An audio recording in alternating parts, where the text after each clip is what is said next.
Oh, look at you. Look at that. Look at that. You made a little thing that represents our thing. It represents part of our thing. This is all happening right now. This is all happening in real time, right? Yeah, we got 400 views at this very Today? moment. At this very moment. No way. 400 Now, people joined us. now there's 900. Oh my gosh. We've gone viral, man. This is insane. We're huge. You Jeez, a don't have a million views. timeline though. Well, This is I'll well, end the the timeline countdown. is, I'll end the countdown once we reach a million views. yeah, that sounds good.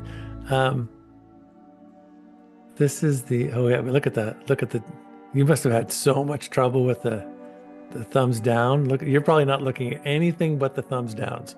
Yeah, thumbs downs are the most important 250. aspect of every video. Oh no, we're about to reach 300. Oh, we did. We surpassed 300 thumbs downs. Oh You know, my it's funny gosh, because this is crazy. this entire channel started after YouTube removed the dislike button, the dislike counter from the videos. It used to be public. You could see how many people were downvoting a certain video.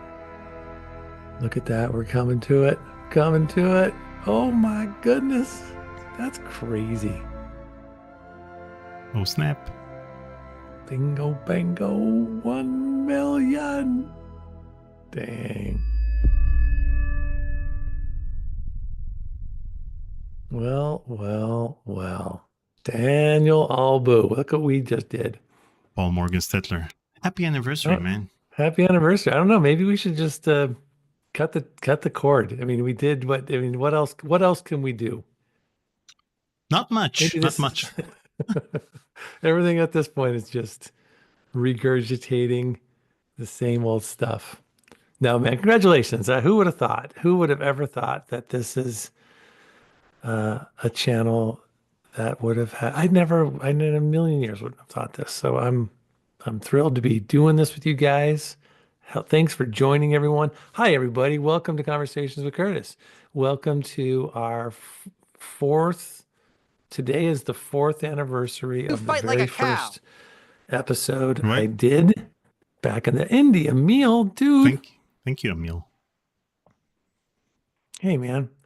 And Emil was one of the early sort of inspirations for me. He interviewed me for a podcast he was doing in his part of the world, and was the first person that made me think, oh, these people who like this game are actually really cool, and they seem to really truly like it. And so that kind of gave me a little bit of a momentum to move forward. But we're thrilled. We're thrilled to have you guys here. Thank you so much.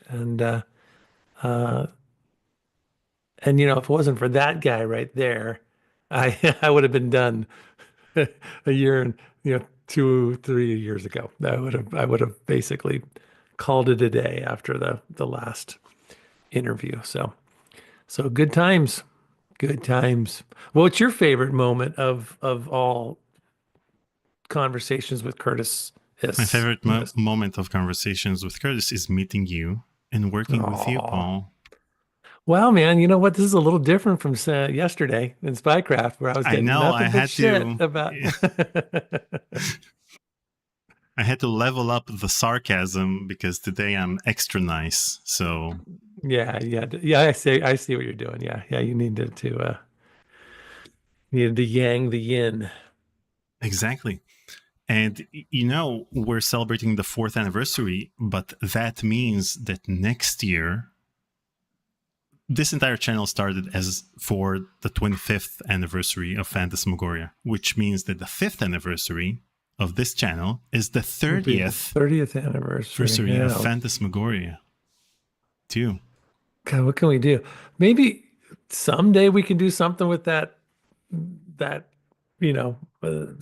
the video we got that looks really good. The Oh, from I the. got news about that. You haven't watched my conversation with Ken Williams, but during my conversation with Ken Williams, First of all, I want to stop you for just a second because this is going to be important. But before that, you're ruining the effect of the. So when you move your hand outside, it looks like you disappear.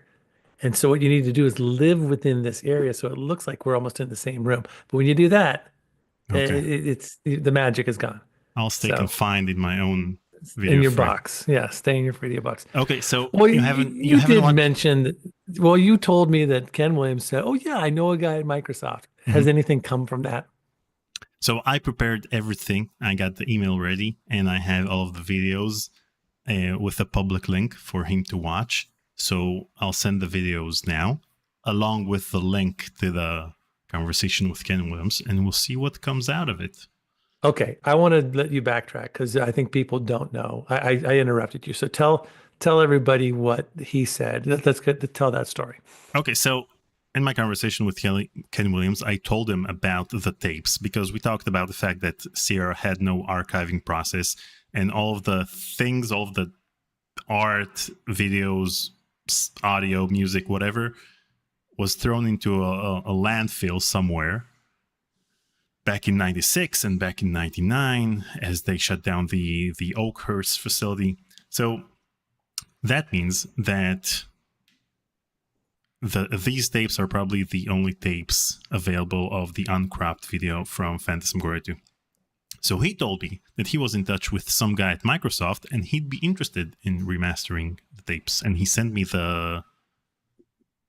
his email, so I have that. And now that the conversation premiered, I'll be able to get in touch with him in the context of the conversation. And then is the idea simply to say, "Hey, we have this footage. Would you be interested in using it for some manner of, you know, what are we hoping to get out of it? A complete remaster or something more, less, you know, grand than that? Anything, I guess, right? Well, it all depends on whether or not they want to do it in-house or whether they are willing to, pay a game studio to create a remake of this game. We have Night Dive Studios who've been remaking tons of classics. They've remade Quake, which we played on stream. They've remade a lot of games. They've remade Blade Runner that we also played in our mini marathon. So they remake these games. So if they are able to, you know, produce a budget for the game and get these tapes and give them to Night Dive, maybe we'll see a remake of Phantasmagoria 2. That would be interesting. That would be, we got some cool stuff. I mean, I think the neat thing too is that we have all the movie footage, of the scenes, the cut scenes footage, but we don't have any of the The fidget. walking fidgeters or walking from one room to another or things like that. But I think that could be a really cool way to juxtapose one to the other. I think there could be a really interesting, that would be a fun, I think, for an editor or for someone who does these things. I think that would be a really fun challenge to figure out how to make that seamlessly work it well together. By Yeah. the way, when I was commenting on your breaking your hand through, someone said you were breaking the fifth wall. That was fluff. That was good. Yeah. Daniel is breaking the fifth wall. Um, Okay, so first what? of all, let's just say that we haven't gone through our regular Patreon and coffee scenes because we want to Mm-mm. thank all of our current and previous coffee and Patreon members throughout the years. Oh boy, what do we got here? So Holy cow, thank you look at that. guys. That's That's quite a list. 524 supporters. Dang. That is really amazing. Mm-hmm. So thank you guys, each and every one of you. And if you're not on that list, don't you feel ashamed of yourself? Don't you just feel a little less than? I mean, isn't it time to get your name on that list? I need to get my own name on that list. And the thing is, this list was alphabetized because Wow. Did we you give it to have Chat GPT? no. Actually, there is a website I've been using to alphabetize the list of giveaways. Whenever I send someone the list of giveaways to choose from, I alphabetize them to make it easier. Nice. And we start off with a donation from Whitey Wonder, who donated before the live stream. Let me Oh, switch to nice. that. Look at Where's you just. our? Oh, look at that. I went the opposite way. You made I me. know. YT Wanderer writes, "Hello, fellow adventurers. Long time no read. Cannot make it to the fourth anniversary stream either, but at least want to pay my respects this way. Your work and contributions to the adventure gaming community are still very much appreciated. Stay safe, everybody." Thank you, YT Wanderer. You've been a wonderful supporter and friend to this channel since nigh on the first few days, right? He's been here for a Yeah, long and time. fun fact: Whitey Wanderer was probably the first donor from the live streams themselves. I mean, there were donations in the comments and in the live chat and the first couple of live streams. But then when we started live streaming games, then we didn't get any donations. And then at during the last episode of the Gabriel Knight 2 live stream, Whitey Wanderer donated. And so he was one of the firsts. So it So began. That's great. I'm just gonna look at the chat here a little bit, Alan. I was just seeing that the gang's all here. Dragoon's here, Flup 2, Ozzy, Alan, ATM Machine says he's popping by for just a short little while. Good to have you here. Uh, say WTF. Don't stop. Crow 102. Yeah, I think we have a new person. Crow 102 says he's a big fan of Phantas and enjoy our channel. Thanks for being here. Nelson, Monk, Indy. Oh, I guess one of my interview with Emil, he says, is one of their most popular interviews episodes. Well, I'll thank you. Uh, Snoops, MDQP. I think we got this is great. Mayor Chris, just want to give you a huge shout out and a heartfelt congratulations to the amazing team hitting your 4 year anniversary. Is that crazy? Four yeah, years, yeah. uh, We used to be sitting in younger. the same sitting. I know, sitting in the same desk, looking. Uh, let's see. Well, it's not the same disc. We got better This is the same microphones. desk. You got better microphones, yeah.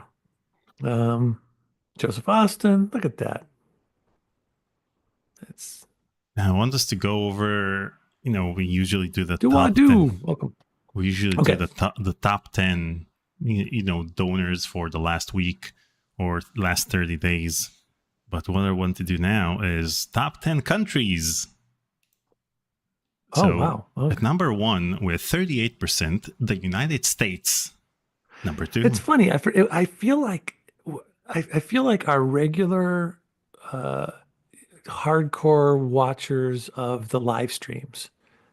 That to me, that seems like that's mostly outside the United States. But is this views in general, or do we have an this is lifetime views.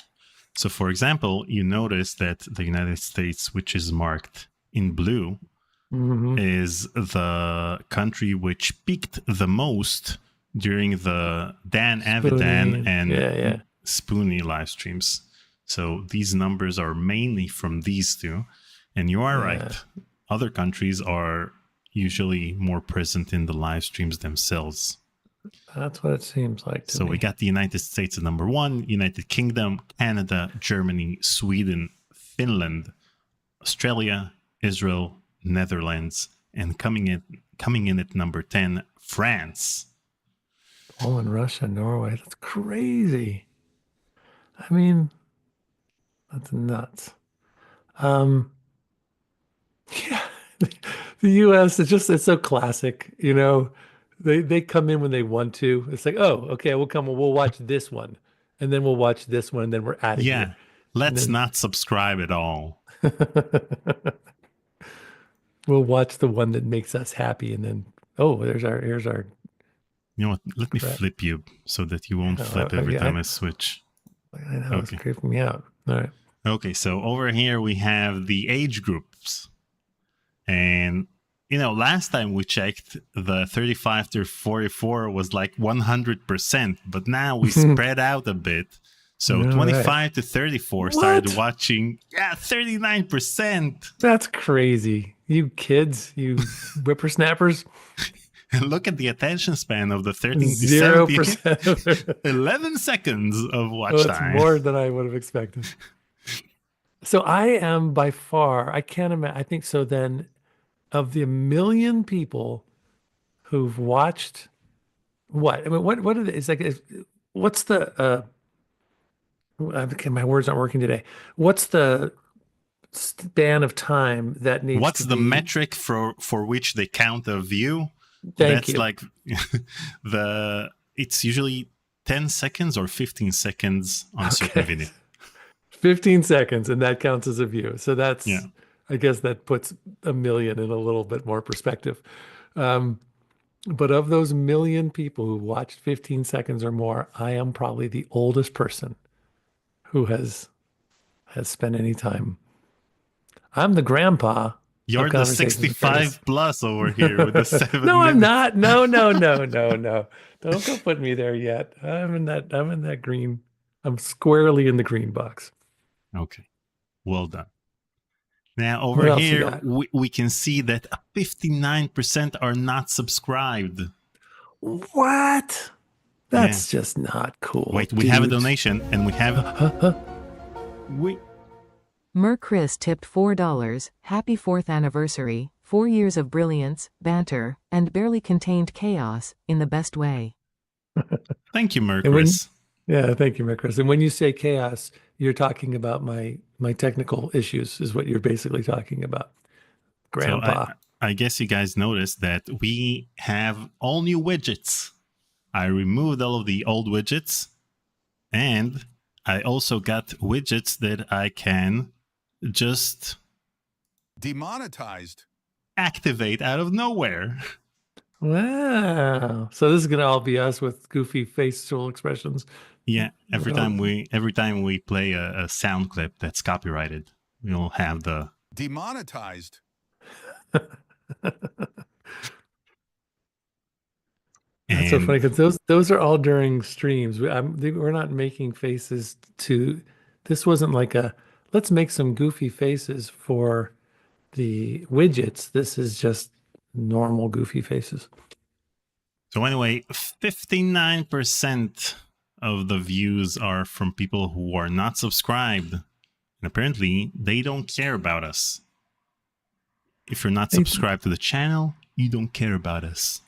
I will say though, there's a lot of things that I watch on YouTube that I'm not subscribed to because once I start to watch it, the algorithm just immediately starts throwing some of their episodes or whatever onto my home page. So I don't feel this need to subscribe because it's already making itself available to me. So I think that that's partly why people hate us. I don't know. Yeah, but it's not like you watch a video for how to add a plugin on OBS and you don't want to subscribe to that channel. You just want an answer to that question. But this channel is supposed to be like a community. So you're supposed to want to subscribe and be part of the community. What does it do though? At the end of the day, how does that help us? Let's say all 600,000 of those people subscribed. Oh, Mm-hmm. we'd have a shit ton of subscribers. That'd be cool. Yeah. Yeah, come on, let's get to work here. But we don't Well, have 407,000 subscribers. We have 11,000. How come it says 407,000 subscribed? 407,000 of the views from the million of views were from people who were not subscribed. Oh, I see this from the views.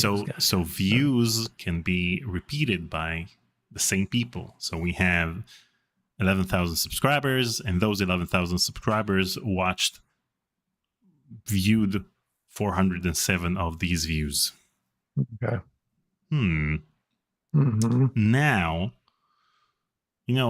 throughout these 4 years, we didn't get any sponsors, but we had one chance to get a sponsor, which was when we were recording our short-lived podcast, which had only 2 episodes.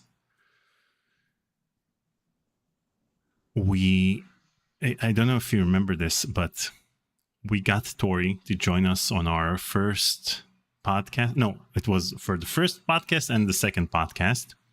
And in the second podcast, you guys did this at the beginning of the live stream, at the beginning of the recording. He's got a video for us here. Oh, I love sweet potatoes.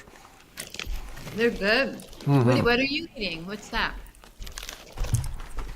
Yours is healthier, I think. This is not healthy. This is like eating a candy bar, basically. It's terrible.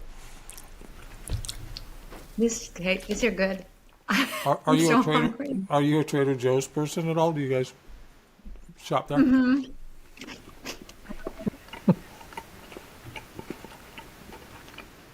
Yeah, sure. Sure, why not? So young. I have to start shaving again. Okay. This is too MDQP bizarre. tipped $5. The podcast ended at its highest point. Couldn't be topped. This was part of our podcast? What? I don't remember. No, it wasn't part of our podcast. Wait, let's see if... We What just do you thought, got? I've got like a sweet potato fries. Oh, I love sweet potatoes. They're good. What are you eating? What's that? Yours is healthier, I think. This is not healthy. This is like eating a candy bar, basically. It's terrible. These are good. This is Are Curtis you and a- Adrian Are you a Trader ASMR. Joe's person at all? Do you guys shop there? So at this point in time, I asked you guys if it's okay for me to post a Yeah, sure. screenshot of this conversation. not? And you said, sure, why not? And I never posted this video. Okay. My dog's trying to eat. You want a little bite? Want to change? Oh, he's not going to say no to that. Okay, Daniel, what do we... We could have gotten sponsors from Trader Joe's and whatever it was that you were eating back then, wow. but we didn't. No, we could have. Oh, This I is- miss Tori. I don't know. She's supposedly gonna do something. Hello with me and on welcome to Tuesday. Conversations with Curtis, the podcast. My name's No Paul way. Morgan Stetler. I'm your host. And for those of you listening for the very first time, I am an actor out of Seattle. Wow. Blah blah blah. Yeah, we got a podcast. And you can listen to those very special 2 episodes on Spotify. Okay, Paul. What? Why did we stop doing that? Because we had a YouTube channel to take care of. We didn't. Yeah. We don't have time to do both. That would have been Exactly. fun, but I mean, it would have been fun to have conversations with Curtis on the go. yeah. Maybe we should get back to that. Or you know. Or not. Well, what would that be? I mean, again, I'm open to it, but it means talking. It means basically taking what you're doing with Tech Talk with Daniel and just turning it into a podcast that we're both in on. So the thing Because really, a is, podcast is about talking to people and to engaging. yeah, but we and- can talk to each other. There are podcasts in which you have 2 hosts and they talk to each other, and that's it. No other people. But we can always have guests. So the great thing about podcasts is that, back then we used to stream like 3 or 4 times a week. So Mhm. handling a I don't know podcast if in I have addition. I don't know if we have that much to say. I mean, what are we gonna? I don't know. Maybe we can. We're doing it right now. But if this is at all interesting, I don't know. Sure, let's do it. Let's do a podcast where we just ramble at each other for a half an hour. Okay. Anyway, this past week I was looking through a computer games magazine from 1997, and it had a review of Rama. Rama, our favorite and- game, Rama. I Rama want to got read this. 4 stars. Okay. What? Yeah, 4 stars. Now look at this. It's praised all over the place. They're talking about how great the game is and how intriguing and whatever. But then when you flip to the other page, they have a review of Phantasmagoria 2 and it has 2.5 Two and a stars. half stars. Oh my gosh. Oh my Okay, gosh. but there's one thing I want to read. They chose the best 2 pictures too. One passage I want to read. The acting is respectable here, with few exceptions, especially the performance of Paul Morgan Stetler as Curtis, who had every opportunity to overdo it and didn't. Bravo. Well, listen, I think that the syntax of that sentence It's problematic.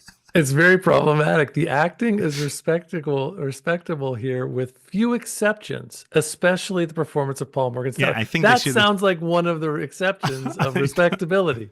I thought I was about to get slammed. So But again, I need to review that reviewer. Yeah, it should have been like the end of the sentence. The acting is respectable here with few exceptions. Period. The performance of Paul Morgan Stetler as Curtis, Exactly. who had every opportunity to overdo and didn't. Bravo. And here's a guy speaking one of his 4 languages, and this isn't even his first language, and he even sees how screwed up Yeah, but- that is. Wait, what was that? Anyway, so you have 2.5 stars, and the only redeeming quality Phantasmagoria 2 had, apparently, was your acting. So well done, Paul. Well, thank you. But on the other hand, who can trust these reviews? They gave Rama 4 stars. So, Oh boy. That's crazy. All right, Daniel, do you have something to share with everyone? I got a little text from my daughter and I need to check in with her really quick. Sure. So I know we're live, but So I'll switch to the videos and you Okay. do what you need to do. I'll be right back. Thanks, guys. All right. Okay. So now I have a few videos for you guys. A few clips from Have his moment. Oh, I will, for sure. And how come paw prints found at the scene indicate an animal much larger than the zoo wolf species Canis lupus lupus?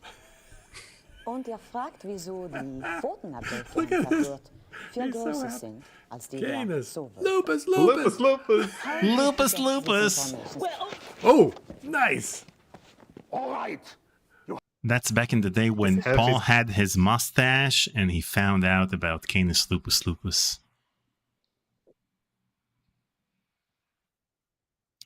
Duadu says, hey Daniel, this Lupus Lupus guy apparently is unretired. He's doing a voiceover for a game. Okay. All right. Oh, what's going on here? Oh, Is everything okay? yeah, I think so. Okay. He's so happy. He's Didi welcomed me in his normal cheery way and confirmed Urban what I Runner. thought. I loved Urban The Runner. electronic diary was full of coded information. Did you see But it their would fist take- bump? Didi welcomed me in his normal cheery Their- way their and special confirmed high what I five. thought. The electronic diary was full of coded information, but it would take some time to decode. Man, that game was crap. But it was so fun. It was so fun. So another thing we had was our co-host for the day. And we had Catbread not too long ago. And we had Gabby, like, I think it was a year and a half ago. I look like I have a buzz cut or something there. You almost ran someone over. Almost is the key word over here. So. Seems a little too good to be true. Don't worry, Gabby, I know what I'm doing. Using a real name. I know. Back when I tried to kill everyone in LA Noire. and That then was we good. ended up playing the game for like 6 live A streams. long time, yeah. Encyclopedia of thin air. You really are full of it. So thank you, Gabby, for introducing us to this game. Yeah, for sure. It was fun to have. It's always fun when we get a co-host. Mm-hmm. because you don't like your current one. Exactly. To Ludwig in the display case? The one about the diagram? No. Some sort of equipment for Ludwig's theater. No. You're a That's better our guy. Curtis. Yeah, That's our guy, right? Yeah. He could have been Curtis, but your He could have been Curtis. no is much better than his. I was in a play once where I had to do a no. It always gets a laugh. Wow, we really have that gotten older. episode of the TV show of The Fugitive that I did when I first moved back to Seattle was set in New Orleans. And I only have like a line or two, but I had to feign a New Orleans accent for a sec. So Yeah, I heard that, but Maybe- it's not that you didn't enunciate like Tim Curry. No, I did not. I was playing a What thug. can you tell me about voodoo? What can you tell sound me like about Forrest Gump. voodoo? And then you said that I sound like Forrest Gump. Thanks. What can Voodoo. you sound like Forrest Gump? Thanks. That's fun, Daniel. Fun that you're finding all these things. You ever heard of the Black Wolf? I'm so sorry. This is the source of all of our gifts from the donations. Was that me knocking over my Microphone. microphone? It was back in the day you didn't. It was before you actually spring knocked onion. it You ever heard of the over Black Wolf? and had a dent to the microphone. And this is when we got a donation. Doesn't Adrian have a scene like this? The best time donation from Whitey Wanderer. Canis, lupus, lupus. Perfect timing. YT Wanderer. So this is our first donation from Whitey Wanderer, who just donated Nice. before this live Yeah. stream. That must have been creepy with you guys when you were. Oh, I want to answer it. Why can't we answer the door? I'm looking.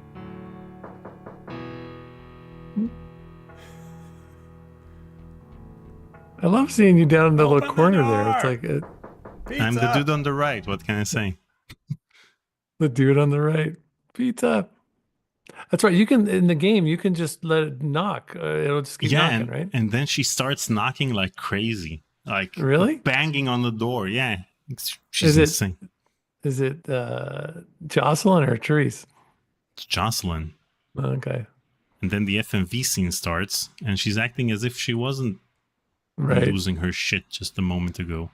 But that's funny that they had to come up with that, and their channel has gotten 1,009,277 views and counting.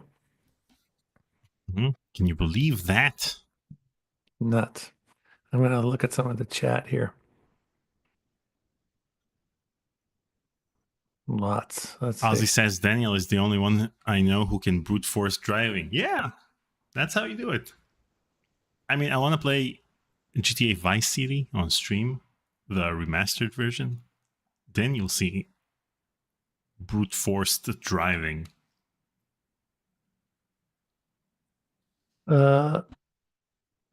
Let's see.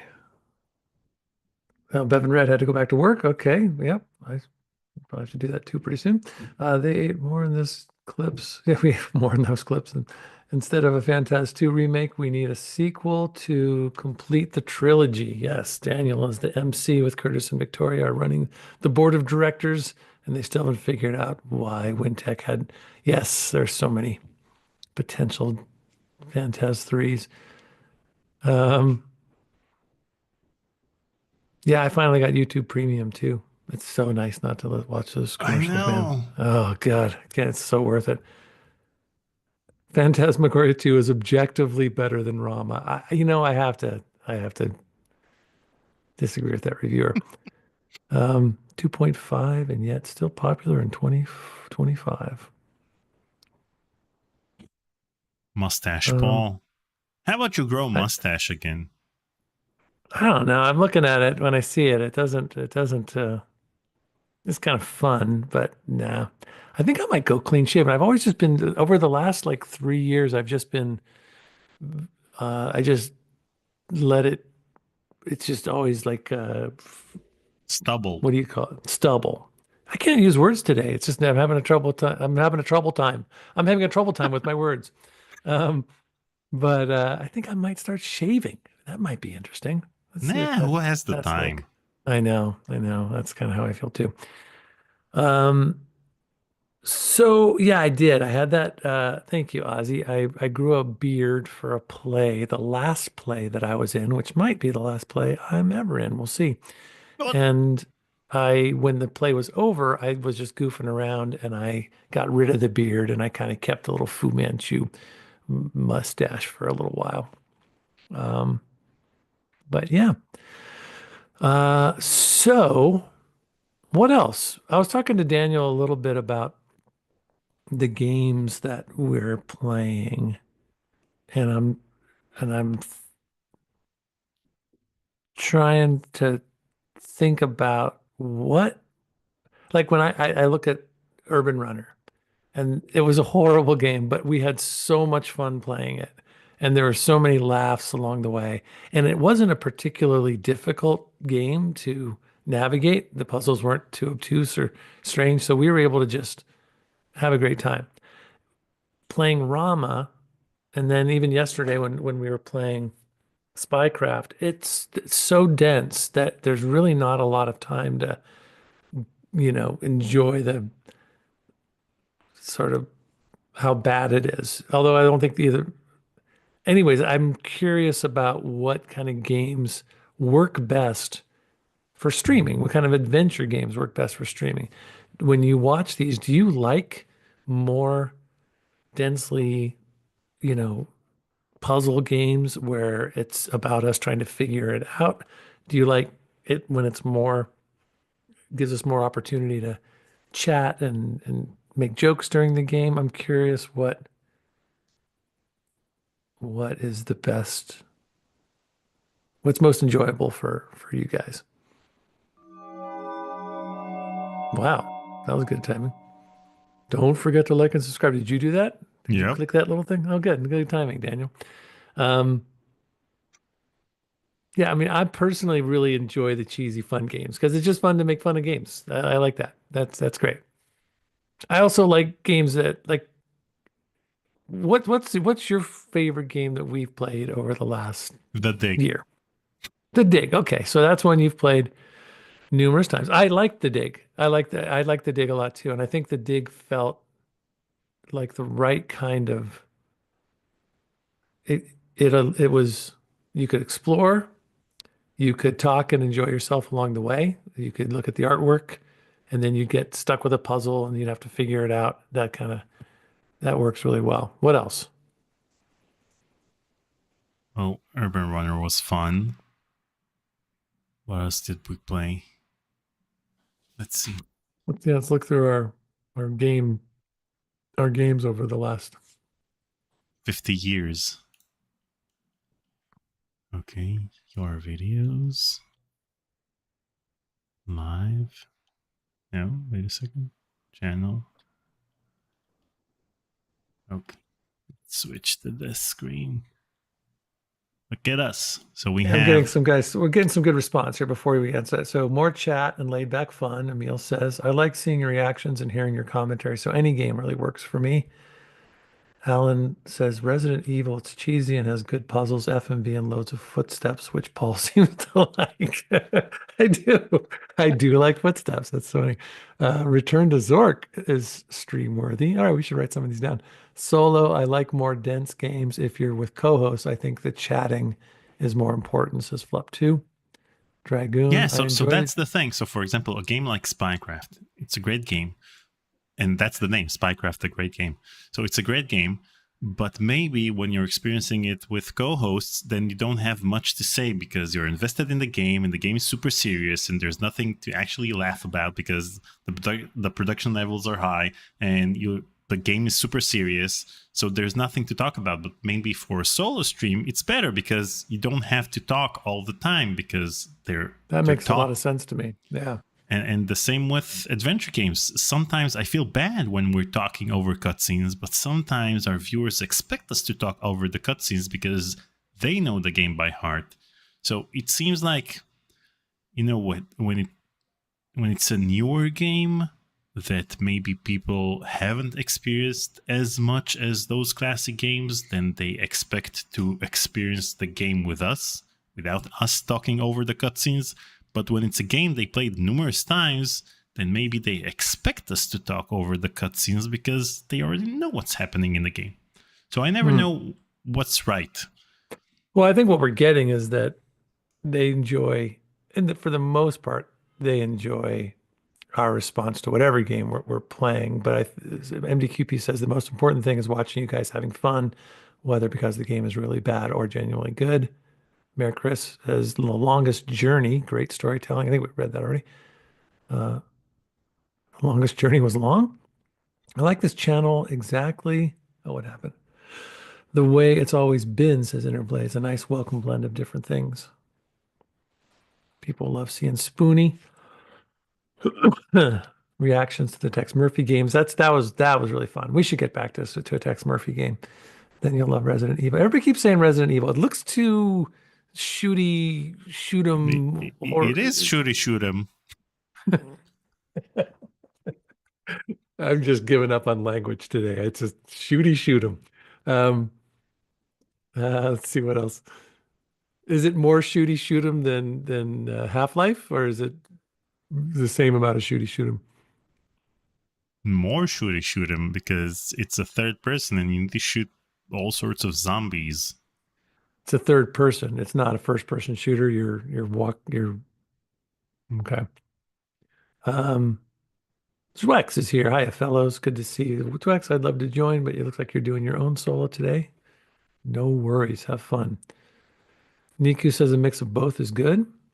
I like you guys getting into the story of a game that is, man, it's coming in too fast to figure out. Yeah, so.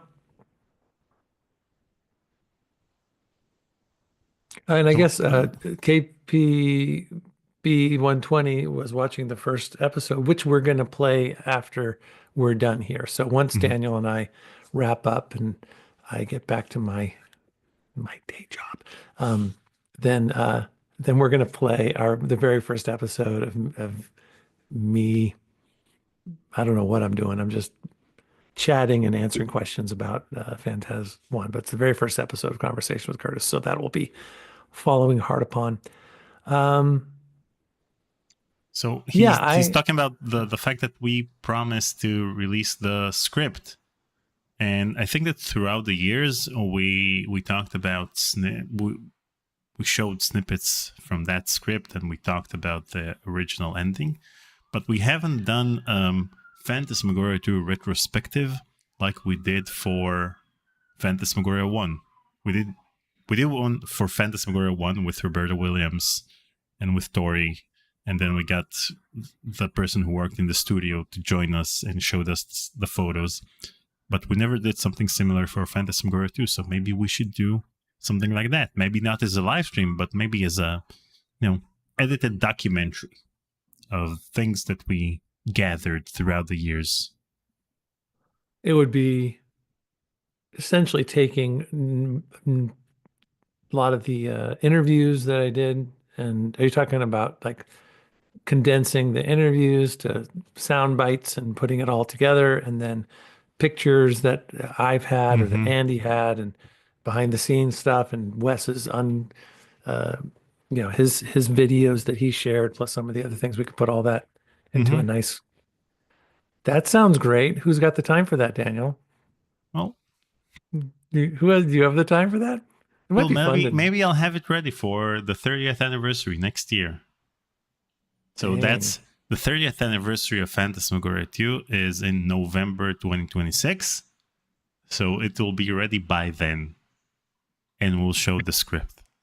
Wow, that's like you just predicted winning the World Series or something. You made a pretty bold prediction there. You have to follow up with it. Yeah, well, Now I have deadline. When I have deadlines, I work best Yeah. with deadlines. Good. So, anyways, we had 543 videos throughout the years. 543. All right, let's take a look Fight at like some a of the ones we cow. played. Okay, Portal was the blast. No, that was probably one of my favorites of the most recent streams for sure. Outer Wilds, I think I'd really love. I just didn't have the skill set with the controls. Missed, same situation. You're going too fast, dude. Let's see what else. Oh, there's a lot of those. Okay. Maniac Mansion. Why did we stop playing Maniac Mansion? That was fun. I don't know. Oh, by the way, they patched Doom plus Doom 2. So maybe it won't crash. So maybe we can get back to that. India Meal, I'm not sure if your super chats are coming up on Yeah, our they were. channel for some reason. But do we they? don't have the text to speech for them. The Paynes Creek Killings and Infra are great games. Wow, I've never heard of either of those. And dude, thank you. That's very, very kind of you. Have you heard of those? Paynes Creek Killings and Infra? No, I have not. All right, I'll take a look. Detroit Become Human was a lot of fun. Mhm. Enjoyed that quite a bit. Gray Matter was a lot of fun. I That was a enjoyed game. Exit. I enjoyed Exit 8 with Tori. That was great. Last time I played with her. That was 12 minutes. Did you like that? I love 12 minutes. I love 12 minutes. It was a great live stream. That was really, really fun. And frustrating, but in the right way, kind of frustrating. That was up there. I think you'd like it. I think you'd like it. Life is Strange. I should get back to that. I need to finish Life is Strange and Walking Dead. The Dig, best game ever. Best game ever. Broken Sword. Tesla Effect. Yeah, we really had a fun time with Tesla Effect. Broken Sword. Go back. Which one was that? Broken Sword. The one where we got Tori to solve puzzles and there weren't any. Oh, yeah. That was not fun. And then you got back to Not for Broadcast after like a year of not playing it. And then I stopped playing it again. It's one of those games I love so much, but it kind of is, it's too heavy of a meal. You can only eat so much of it and then you kind of get exhausted. I don't know why I've never finished it. That's I don't know what that says about me. Little Nightmares, never finished that. We have your conversation with Bob Clendenin. That was super fun. Alan Wake, that was fun, but I don't mind not playing that one. Crypt Master, we enjoyed that for a little bit. Mm-hmm. We could go back to Eye of No Mouth. We never finished that. Yeah. And it's now out on console if you want to play it on your PlayStation. Nah. Nah. What else? Slay the Princess. That didn't grab me the way I thought it would. LA Noire. We played 2. LA Noire.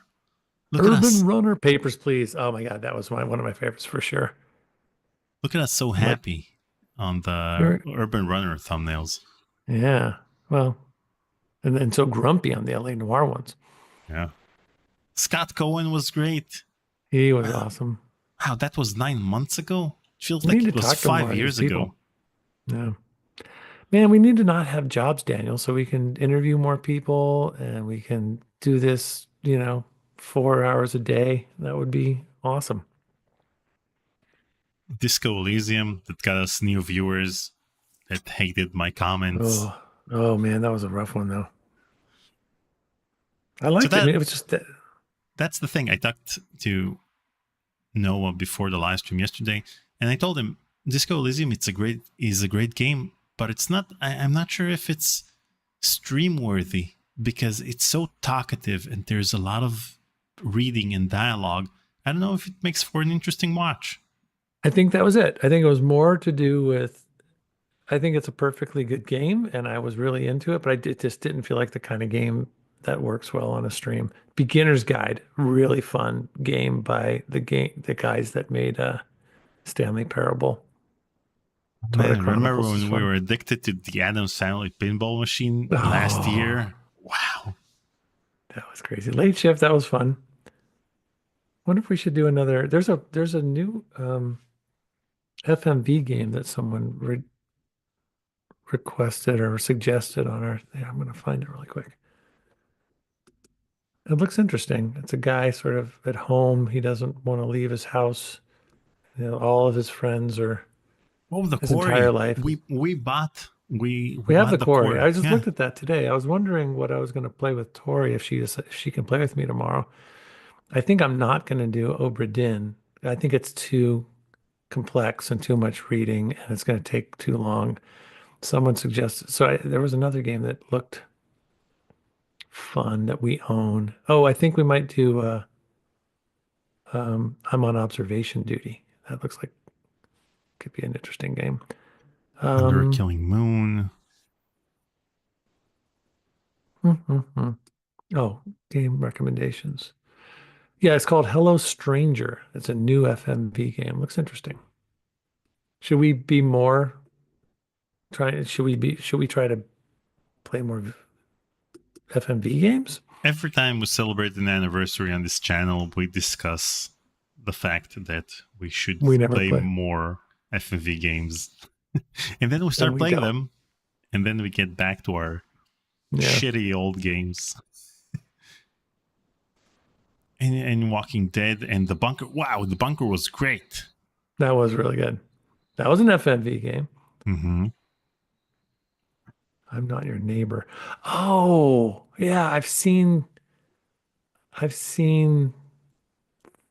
some clips for that. That does look interesting.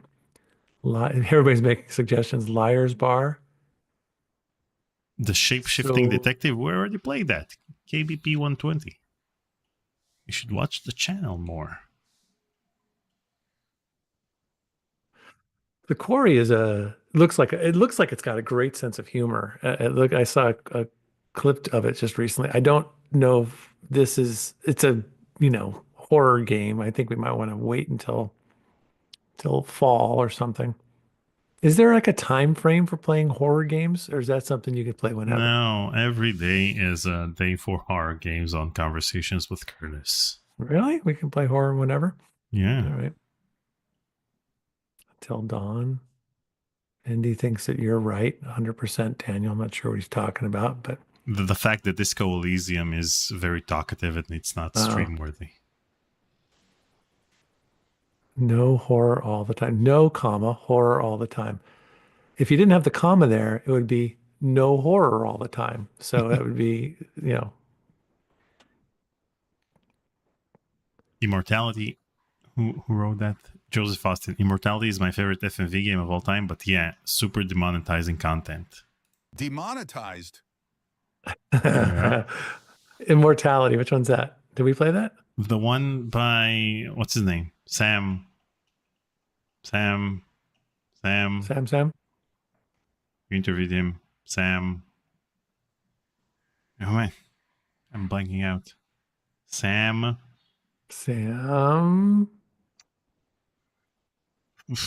am. Videos. Sam. I don't know what you're talking about. Immortality. Which one was it? Did I play it? You interviewed him. Where is he? Sam. Barlow. Thank you, Amir. Sam Barlow. Oh yeah. The guy from Immortality. That's his newest one, right? The one the movie one. That looks really interesting. I don't know if that doesn't feel like that would be the best one to stream.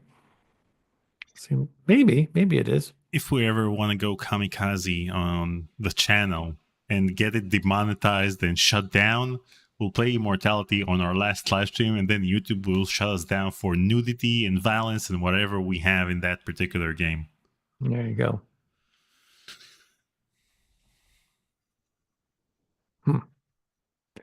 Okay. I need to figure out what I'm playing with Tori tomorrow. Yeah, let me know. If she's available. What should I do? I don't know. Find a game that has tons of puzzles. Well, I don't know. I think that's limiting. Where I don't know if she's just a puzzle person. I think she likes story, and I think she wants something that's got. What do you got? What do you got here? No, that's the first episode. I'm getting it lined up. Oh, there it Look is. at Well, that look at logo. that. That's the first episode we had this. Yeah, I wait, let think me. one of. I think that came from one of my fans early on. That's weird. I don't know. Huh. Anyway, I'm not going to stick around for this. Let's check out what is a loud sponsored event. Well, you can talk over the intro. What are you doing? Yeah, You look said at that that. you're I going to read read that. some chat messages. So if Okay. you- Did you guys do Wolf Among Us? No, we didn't. I want to see the nightmares Paul will get after playing Silent Hill. Everybody talks about 2, the remastered version.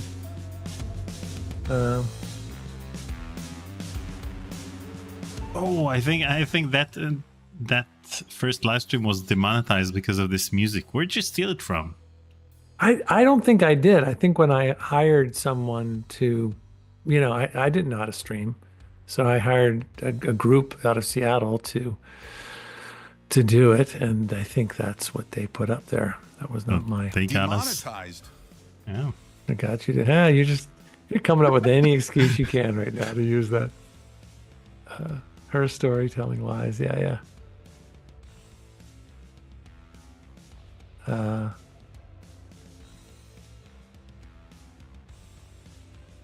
Okay. Okay, so what do we have planned for our 4th year of, or actually our 5th year, starting our 5th year of conversations with Chris? So like tomorrow is day 1 of year 5, essentially. Yeah. Mm-hmm. Well, and it would be great to have us be able to play a game more often. You and I aren't able to do that as much now because of my job, and we've recently wonderfully been able to invite Noah to join us, but that means that you and I don't get a chance to play ourselves very often.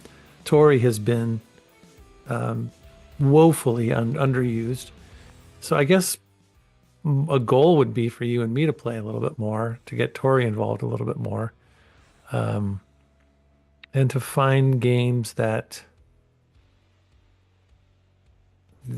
I think we can have more fun with. I'm more interested in playing games together where we can just have more fun with it, as opposed to get so deep into the weeds of a game that we can't really break outside of it. 6:30 p.m. Pacific time is like, I think 6:30 in my time zone, 6:30 a.m. So we can get that on certain weekdays, like before I go to work. Then we stream between 6:30 a.m. and 8:30. You have to wake your kids up. Come on, that's not going to work. And we can do that maybe on Thursdays, because currently I have 10 conversations recorded for Tech Talk with Daniel Albo, so I'm not recording any new conversations. So my Thursdays, I don't record Thursday evenings, so maybe we can do on Thursday nights, and then we can stream together on Thursday. That would be One of great. your evening streams. But again, it should be 2 hours, and if you can make it 7:30 p.m., then it will be 7:30 over here, so it will be better. So anyway, we can find a time I can slot. do a little bit earlier if it helps. I want it but to I don't be want you later. Later. You want to do like a 7:30 my time? Yeah. Mm-hmm. I could do that as long as it doesn't screw everybody else up. But yeah, let's figure that out. A Way Out. That's a game that just showed up a couple times. I'll take a look at that. I looked at the Nancy Drew Ozzy. I'm not sure if that's quite what.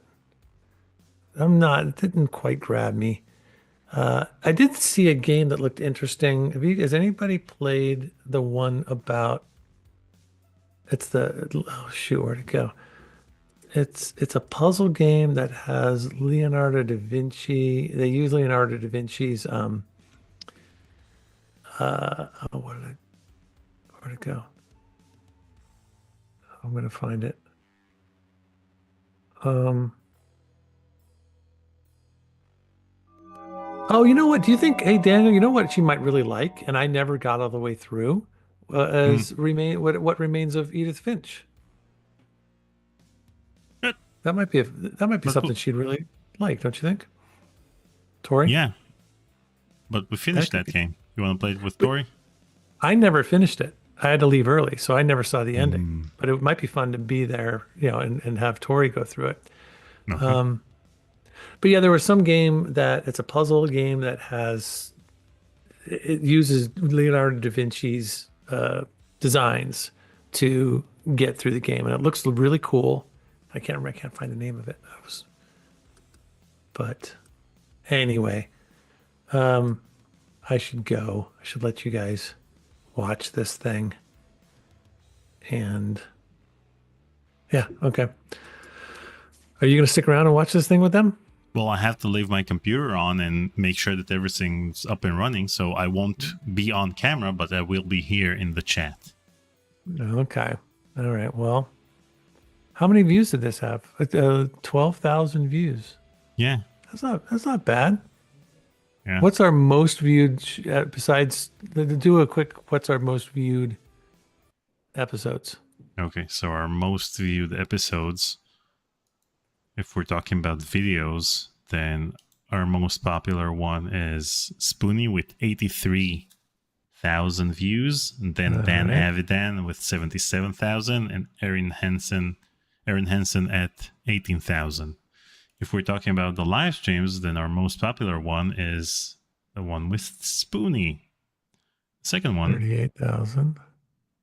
My very first one playing Phantasm 1, 16. Yeah. What happened to the widget? Did Ozzy write a longer message? Let's see. What happened? Thank you, Ozzy. The widget was supposed to appear, but maybe the message was too long. Yep. Okay. So Ozzy says, I've said this before, but I'm very grateful to you both. Conversations with Curtis changed my gaming preferences at the time when I was getting burned out on other games. Thanks to you and the members, I have found so many games to play that I have enjoyed greatly. Thank you so much. Great. Thank you, Ozzy. Yeah, thank you, Ozzy. And it's true. Just watching your comments on the chat and Discord, you are just you are a voracious game player. You just grab games and jump right on them. It's amazing how much you are able to play and enjoy, and you have such a good breadth of knowledge about it. It's really, really neat to see you. And I appreciate your recommendations very much. So don't be mad if I don't do Nancy Drew. All right. Anything else before I leave you guys? We'll be. I'm hoping tomorrow. Right. What's going David on? Amato tipped 5 pieces 08 for many more years and many more streams. Thank you, David. Thanks, Amato. buddy. Appreciate that, David. I'll definitely be back tomorrow. I don't know if Tori is. I'm going to text her in a little bit and see if she's in or not. And just keep an eye out on Discord, and I'll do my normal last minute posting, but I'll try to get it out there as soon as I can. But we'll definitely do something tomorrow, and most likely on Thursday as well.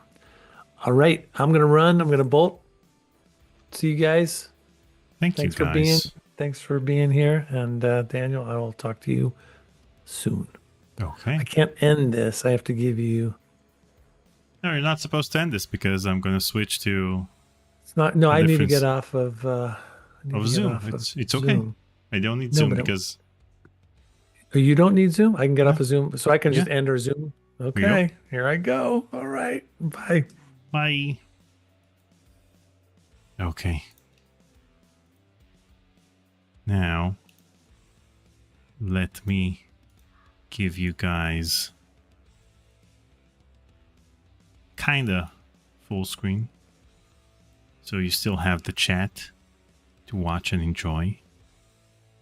And let me turn up the volume.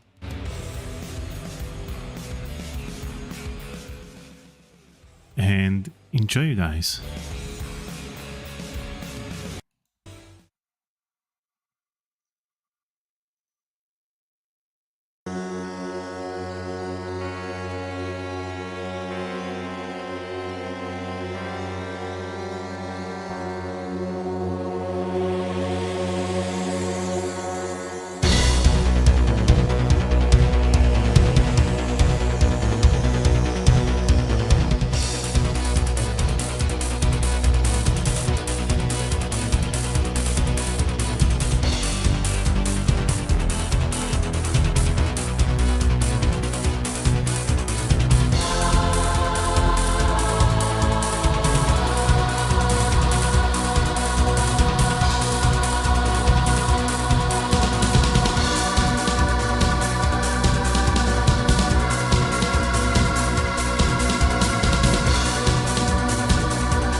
Hi, everyone.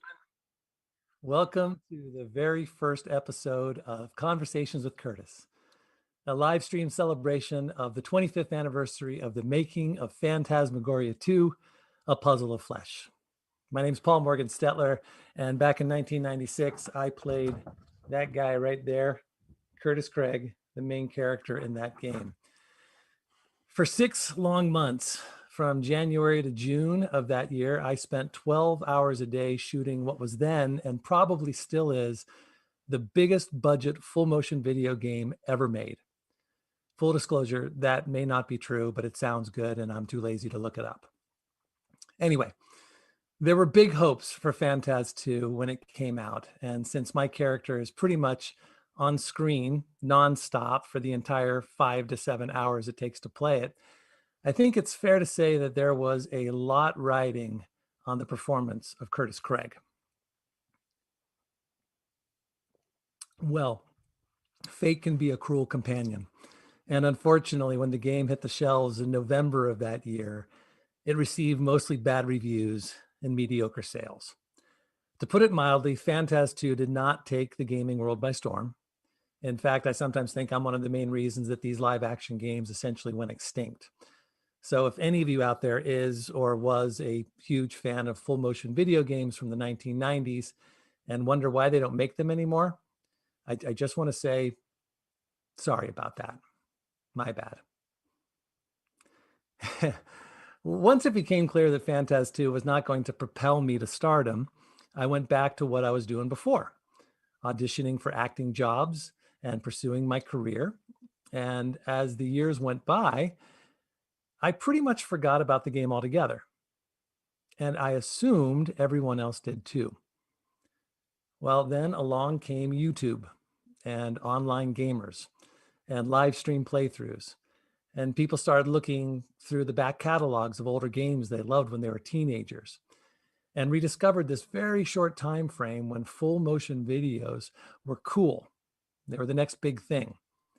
And because Phantas 2 was so different than the others, it was shot like a movie on real sets and locations instead of green screen, blood and guts and sex and rated M for mature, people started playing it again, or for the first time. And because of Steam and good old games, it was now easier to play because it didn't require 6 CD-ROMs and a computer the size of a storage shed to play it.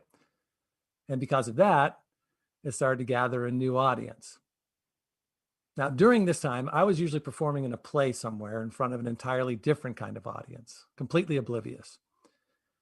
But in 2008, unbeknownst to me, a guy named Noah Antweiler of the Spoonie Experiment did one of the funniest, most celebrated Let's Play videos ever recorded, racking up hundreds of thousands of views.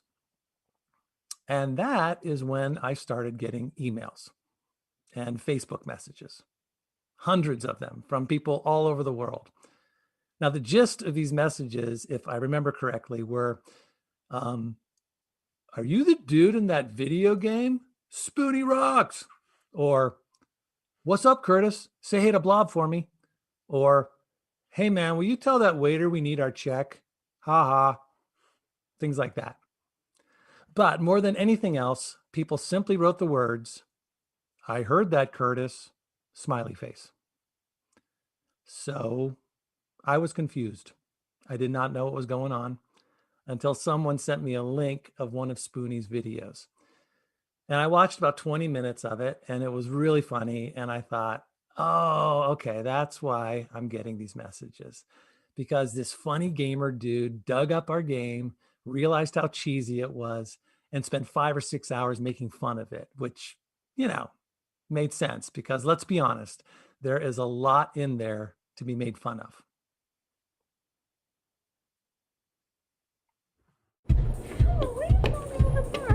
Get out of here. Come on, I just want to have a drink with my friends. Just stupid fruit. I said get out of here. I rest my case. And then after a few months, the goofy messages died down and I kind of forgot about it again. But then something funny happened. Apparently, after watching Spoonie's playthrough, a whole bunch of people went off and played the game themselves.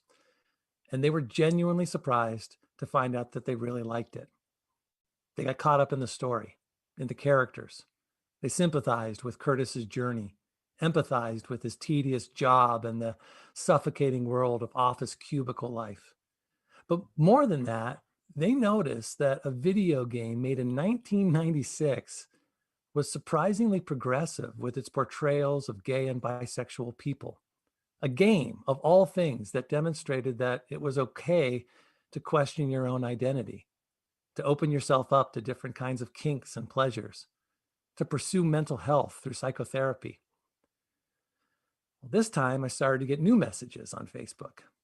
But these ones were from people saying how much the game meant to them and how they identified with Curtis. I mean, except for the gory, alien, bloody hecatomb stuff. How the game helped them as they were figuring out their own identity. And after a while, those messages died down. Then a couple years later, a whole new wave came in from fans in Germany who watched a playthrough by the guys at Rocket Beans TV. Then last year, Ross Scott of Accursed Farms put out a wonderfully observant review that got tons of attention. This year, the YouTuber Voidburger posted a great video essay about how progressive the game was considering the time period. And with each of these videos came more messages. And the messages on the whole were really, really sweet and kind and genuine. And for whatever reason, I never answered any of them. I don't know why. I guess I was a tad overwhelmed and shy. And to be perfectly honest, I was a bit suspicious. So I just kept to myself. But I remembered back in 2016, a writer named Jonathan Barkin reached out to me about an article he was writing to celebrate the 20-year anniversary of the game. And I agreed to answer some questions, and it was fun. And the article was great. And I couldn't believe that people were still interested in the game 20 years later. Then a bunch of P2 fans discovered my Letters Aloud YouTube channel and left some really encouraging comments there, which I really appreciated. And then when the pandemic hit last year, a podcaster from Sweden named Emil asked if I would be a guest on his show Cult Podden. And since I was in lockdown and bored out of my mind, I said sure. And he was great. And it was a lot of fun. A few months later, podcaster Annie Christ invited the writer Lorelei Shannon and myself to come on her show. Now, I had not seen Lorelei in 25 years, and it was a blast. Well, and then it hit me that this year, 2021, would be the 25th anniversary of the making of the game. And since it just keeps getting more popular and finding new and appreciative fans, I had an idea. As a way of finally giving something back to the fans I so callously snubbed all these years, I thought I'd commemorate the 25th anniversary of the game by launching a limited interview series where I reach out to the major artists responsible for creating the game, reminisce with them about what it was like to make this thing, share some stories about the making of it, see what they're up to now. I have not talked to most of these people in 25 years, the day we wrapped. And I'll bet there are some really cool stories we're sharing, provided we're not too senile to remember them. But tonight, it is just me, and I will be sharing as many memories as I can about my experience about the game. We're going to do a total geek fest on all things Curtis Craig. I've dug up a bunch of stuff to share. I'll be taking some questions from you guys a little later. And near the end, we will have a special visitor. Yay. Starting next month, we'll have our first official guest with a different guest each month after that until the end of the year. And then we'll see what happens. So a few weeks ago, I posted a request on the Conversations with Curtis Facebook page asking people to write down any questions they might have for me so I could prepare in advance. And I received some amazing ones, which I'll get to in just a little bit. But the three questions I got more than any others were, 1, what were you doing before you got cast as Curtis? 2, how did you get cast as Curtis? And 3, what have you been doing since you played Curtis? So 3 simple questions before Curtis, Curtis, and after Curtis. In other words, what have you been doing since you were born? Now, to answer these deceptively simple questions in a timely yet substantive way, I put together a little slideshow to keep things moving.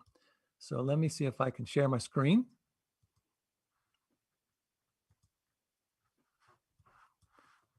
And we will start with question number 1. What were you doing before you played Curtis? I was born in New Orleans in 1963, and for the first 5.5 years of my life, we lived in the 14th Ward near Tulane University, where my dad was studying for his PhD. That is me in the front of the duplex that we rented on the corner of Willow Street and Joseph. I have not been back to that house since we moved when I was 5.5 years old, and I couldn't help but look up that corner on Google, and this is what it looks like today. Amazing. Exactly the same. That's 50 years ago. That's today. Pretty cool. By all accounts, I was considered a very cute kid. In 1970, my dad got a job teaching English literature. This will come up later at Long Beach State University. So my parents moved my 2 brothers and me from New Orleans to Long Beach, where I spent my entire childhood, including elementary school when I was still cute, junior high school when puberty kicked my ass, and high school where I rocked a feathered hairstyle, braces, and a tan blazer, ensuring that my dating life would not start until college. But I made up for it by playing a lot of sports. I was particularly a good high school football player, and every once in a while I snuck over to the theater department to do plays. I went to Fullerton College, played 2 years of football there. That's me down at the bottom. And occasionally snuck over to the theater department there to do plays. But midway through my sophomore year football season, I severely injured my knee. This was my very last catch before tearing my ACL, which put an end to my football career. Not knowing where to turn to next and not yet trusting my love of the theater, I followed my father's path and majored in English literature. I tried being a writer. I actually got a short story published when I was 20 years old. But here's the thing. Writing is really hard, and I wasn't very good. So I gave up that calling at the ripe old age of 21. I graduated with a bachelor's degree of arts in English literature in 1987. I did a lot of partying in 1988. And then in 1989, I finally committed to being an actor and accepted a scholarship in the graduate training program at Penn State University. I did a whole bunch of theater there, learned the craft of acting, graduated in 1992, moved to Seattle with my then girlfriend to start our careers. We broke up soon after, though we're still very good friends, and I started getting consistent work on the local stages of Seattle, Washington. In 1995, I got my equity card, which is the professional stage union, in a George Bernard Shaw play called Candida, where I played an uptight minister. That's me right there. Look how uptight I am. And I started lining up a lot of stage work, both in Seattle and around the country. In January of 1996, I had a job lined up in Arizona, reprising my funny minister role, and another one right after that at the Huntington Theater in Boston in a production of Hamlet starring Campbell Scott. I was making my mark as a professional actor. The path forward, though steep, was clear. Then, one fateful day, I got a call from my agent asking me to audition for a, quote, interactive video game, unquote, and everything changed. Which leads me to question number 2. How did you get cast as Curtis? Okay, so I'm going to tell you the story about my memory of auditioning for Curtis Craig. Like I said, what I remember was that I had these jobs lined up, that I was very excited about these theater jobs out of town. And when my agent called, she told me that there was this big video game that was being cast and they lost their lead actor. So they had an actor already scheduled to play Curtis Craig. And I remember I used to know who that guy was, or I saw his picture. I don't remember who he is. So that'd be kind of a fun thing to find out who that guy was, but he dropped out at the last minute. I think it was because of contract disputes. And so they're scrambling to find another actor. And so she said that I should go in and read. And I found out the dates, and I'm like, well, I can't do it because I got these other jobs lined up. And she said, look, this is a huge deal. This is a Screen Actors Guild contract. It's 3 months and you'd be the lead. You're going to make a lot of money. And it's there's a lot of potential for these full motion video games. And so I said, okay, fine, I'll go in. And usually with auditions, if you can book 2 or 3 out of 10, you're doing great. It's like a baseball player. So the chances of me getting this role was pretty slim anyway. So I thought I'd just go in and read. And I think they just sent me a couple sides of scenes. And I remember going in and I read for them. And I could tell right away that they liked me, which was great. And also a little nerve wracking because I had these other jobs lined up. And a couple days later, they had me come in for a callback. So the first audition is usually reading with a reader in the room, and they can just watch you do your performance. And for the second one, these are callbacks, and they were bringing some other actors back in. So you can kind of see who you're being paired up with, maybe see who your competition is. And so I get to the waiting room for my callback, and the only person I see in there is Rachna Sugrunadottir, who is the actor who played Therese. Now, I didn't know Rachna at the time. I knew her a little bit. She and her husband Todd were in a play that a friend of mine wrote, and I think that we had run into each other a few times during auditions and stuff, but we didn't know each other that well. And at the time, she was the only one there, so we sat in the waiting room, and we decided to read the scene a little bit. And that was kind of awkward because the scene is Therese kind of coming on to Curtis. And at one point it says Therese kisses Curtis. And that's always weird in an audition because you just don't know, how to handle that. If you do that in a play or a movie, you have time to talk it over and deal with the direction and all that.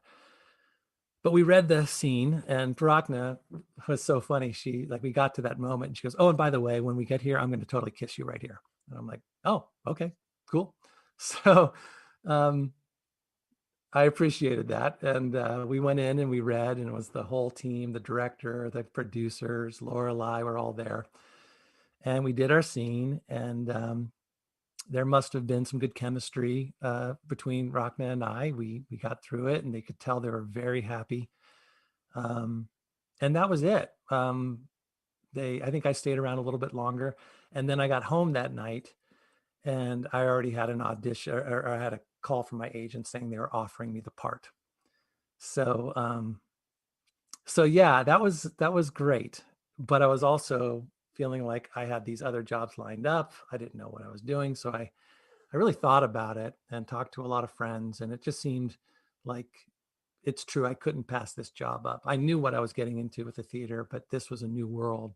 I wasn't a gamer, but they were filming this like a movie, and it just seemed like a perfect opportunity. So I said yes, turned down the other jobs, and that's how I got cast as Curtis, which leads us to question number 3. And that was, let me get here. What have you been doing since you were cast as Curtis? Well, I moved to Los Angeles in 1997 and took Hollywood by storm, starring in all kinds of movies and television shows. Now, that's a totally lie. That's a total lie. My entire Hollywood career consisted of very small parts in these 3 movies and 4 TV shows, not counting 2 episodes of Seinfeld I was cut out of because my part was so small. But the good news is I still get huge residual checks for these shows. In fact, just last month, I received a whopping $3.99 for my unforgettable portrayal of guy who gets his hand burned on the original Melrose Place. And that's more than I usually get. I've actually received residual checks for less than 10 cents in the past. So yeah, I'm rolling in the dough from my Hollywood career. After my enormous success in TV and film, I moved back to Seattle in 2001 to get back into what I loved in the first place, which was acting in the theater. For the next 9 years, I appeared in dozens of professional theater productions here in Seattle and numerous other regional theaters around the country. I got married in 2006, had a couple of kids. Those aren't ours. That's a stock photo. Ours are way uglier than that. Gave up acting full-time in 2010 and took a job traveling around the world as an educational storyteller for primary school kids. And in 2013, I founded my own performing and educational arts company called Letters Aloud, where we have professional actors read real letters from real people throughout history. After all these years, I found a way to combine the love of literature that my father taught me with my love of live performance. And when people ask me why letters, I tell them that letters are what history sounds like when it's still part of everyday life. It is history being recorded in real time. And I find that endlessly fascinating. In the past 7 years, we've toured 45 different cities in 15 United States, including a 2-week 9-city tour of Alaska, which was amazing and really, really cold. Created an educational program for primary and secondary students called Be the Change that demonstrates how the writing of one single letter has the potential to change the world. And created a YouTube channel where we make and seek out videos of people reading all kinds of fascinating letters throughout history. They're super fun, they're informative, and just to give you a short taste, less than 1 minute, I'm going to share with you our most recent entry, and then I promise to devote the rest of our time to all things Phantasmagoria. In 1930, novelist Sinclair Lewis was the first American author to win the Nobel Prize in Literature. As a result, fan mail from all over the country came streaming in. One particularly zealous admirer wrote him a letter offering to become his personal secretary. I'll do everything for you. And when I say everything, I mean everything. Lewis tended to respond to all of his fan mail himself, but in this particular case, his wife Dorothy replied, My dear miss, my husband already has a stenographer who handles his work for him. And as for everything, I take care of that myself. And when I say everything, I mean everything. Dorothy Thompson, Mrs. Sinclair Lewis, to you.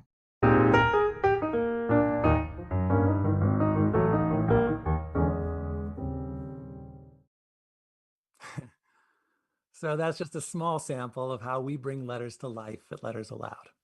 So there you go. I've covered my entire life in 25 minutes, which means we can now spend the next hour and a half talking about what it was like to play Curtis and the making of Phantasmagoria 2, which is why we are all here. Okay.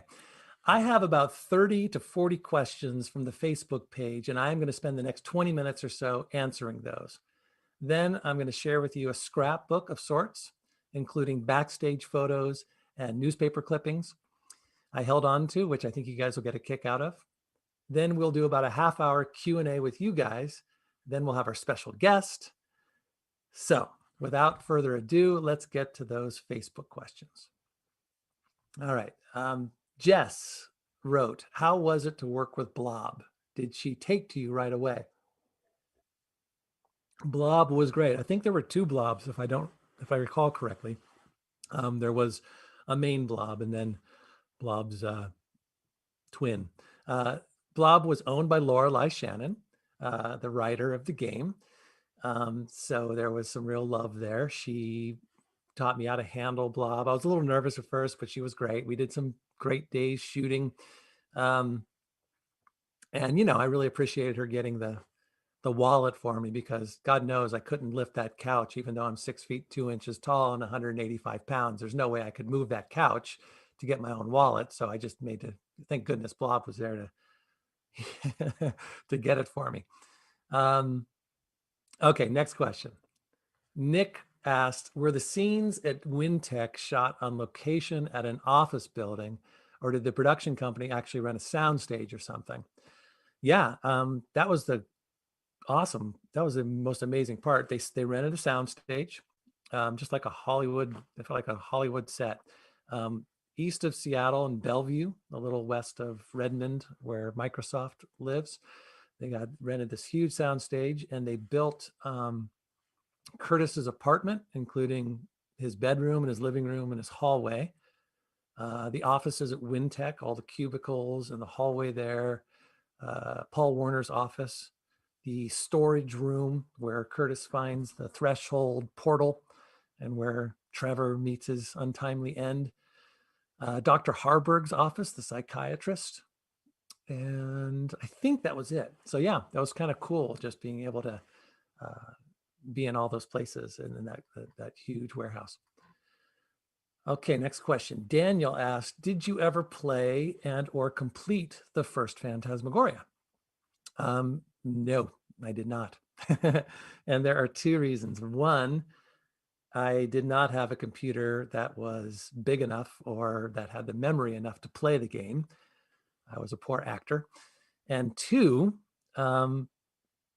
I just couldn't, the idea of watching myself for 5 hours straight is just too much to handle. I mean, most actors have a hard time watching themselves on film because you just see all the little things, and I would have been very, very self-critical. It's been hard going back and looking at all the stuff for this live stream because I've had to watch myself more than I'm used to. So yeah, spending 5 hours watching myself and criticizing myself is not something that sounds like a lot of fun to me. So, and it sounds like Spoonie did a good job doing that without me. All right, what else? Roop or Rupe or Rupee said, I remember that Gabriel Knight, The Beast Within, had a strict budget and there wasn't time or money to reshoot takes. Did Sierra have a longer or a looser grip on Phantasmagoria 2? I don't know the answer to that. I know that they were devoted to creating a game that had a very cinematic look. And one of the things that I was really impressed, I thought that was really smart on their part, the producer, the director, they plucked these really talented recent graduates of USC Film School, and they to be our camera crew and our director of photography. Matt Jensen, who is a huge cinematographer right now. I think he just finished the last Wonder Woman, but he was right out of USC Film School. I think this was, if not his first ever job out of school, one of his first jobs. So he and this group of young, hungry filmmakers came out, and they were just meticulous. And they really, I remember the one thing that happened is that we spent a lot of time waiting for lighting and camera and all that stuff to get set up. So yeah, we had a lot of time, but the problem is that I think that at the end of the day, we went over schedule and over budget, and that really got in the way of the ending. I'll talk a little bit about that later, but we weren't able to do justice to the end of the game because we blew through the money too early in the process. Ben wrote, what was the scene you remember most and why? I don't know if I have a particular scene, but I will say that the whole series of scenes in the psychiatrist's office, I always liked those. I thought those were really well written by Lorelei. They were meaty. They were really good acting opportunities. I thought the actor that I was working off of, Cynthia Steele, was just great. And I loved how they shot those scenes. I thought the lighting in those scenes, the camera angles and the camera movement. There's one great shot when Curtis is laying on the psychiatrist's couch and the camera's up at top and looking down on him and just kind of zooms in throughout the scene. So I loved that. I thought that was really, really good. I look back at those scenes and I think, okay, I did okay in those. Jessica, Ben also wanted to know if there are any ad-libbing. There wasn't a lot of ad-libbing. It was mostly scripted and we had to stay with the script. I know that I think when I banged my head on the antelope in Warner's office, that was me just kind of having fun and trying to do a little Buster Keaton there. And yeah, but for the most part, it was pretty much just staying with the script. Okay, Jessica asked, have you ever been recognized as Curtis or ever had I heard that Curtis quoted at you in public? Never once, but plenty of times online through Facebook and my YouTube channel and stuff. I see that a lot. She also wanted to know what was up with the purple walls and green cubicles. Beats me. We'd have to talk to to the art department about that. Don't know. And she also asked, were some of the filming locations real places, or were they all just sets? No, some of them were real places. The hospital was a real place. That's the Pacific Tower in Beacon Hill in Seattle. It's this gorgeous, weird 1932 Art Deco building. And so we filmed the electroshock therapy scene there. We filmed the outside of I think when I get released from the hospital there. We filmed some other stuff. There's supposed to be a big chase scene that got cut because of budget constraints. So that was cool. The Borderline was a real bar in Seattle on Fifth Avenue called the Weathered Wall. It was a cool place that they let us use for a couple weeks, and looking right over the monorail downtown. And then the Dreaming Tree, if I remember correctly, was I think it was a out of business Mexican restaurant, and so it was available and we rented it. So yeah, those were the locations outside of the sets. All right, moving on. Helen asked, are you now, or have you ever been a gamer? Or was this your first foray into the gaming world? I am not a gamer, unless you count Mario Brothers with my kids. My son and I play Madden, which is good. And I will say that I am the reigning champion of Frisbee golf on Wii Sports Resort. So yeah, I guess I am. I'm a pretty major gamer. All right, what else? Connor asked, how did acting in an adventure game compare to your prior acting experiences? That's a great question. It was really different. I had not done a lot of film or camera work. I'd done commercials, a couple small things here and there, but this was by far the biggest thing I'd ever done. And I really appreciated Matt Jensen, the cinematographer, because he would come in, Andy, the director, who was awesome, would give me some, direction. And then Matt would say, listen, I'm only covering right here. And so, or we're doing a full body shot. And so when I knew where the camera was focused, it really helped me sort of try to tone down my performance, keep it honest, keep it simple. So Matt was someone I looked to throughout the shoot to kind of get a perspective of where things were. So, all right. Let's see. Clement asked, have you kept in touch with people on the set? Except for Rachna, who has become a dear friend over the years, I have not talked to really anybody, which is really why I'm excited about doing this project, to reconnect with everybody and to talk about this our experience. So, okay, next question. Bethany wrote, this game was really one of the first games I knew to introduce bi-curious characters. At the time, were you aware of the influence you would make to help bi folks realize it was okay to be who they were? By the way, thank you for making me feel less out of place. Oh, that is so, you're very welcome. And I wish I could take credit for knowing that was the case, but I didn't. I loved that aspect of the game and of those characters. I was a part of the theater world, which is a very liberal, open-minded world, and so I had done many plays and that dealt with that, and so I was, it was not foreign to me, and it was something I believe in, and I'm, I've always been open to. But I guess I didn't quite realize that the gaming world that this was going to be such a big thing for that. So I'm glad to have been a part of that, and I'm glad it could have helped you and anybody else who was going through stuff when they were younger. Okay, Victor wrote, how was your experience during the sex scenes in the game? Ah, the sex scenes. They were nerve-wracking. I had never done a sex scene before, hadn't done any movies before.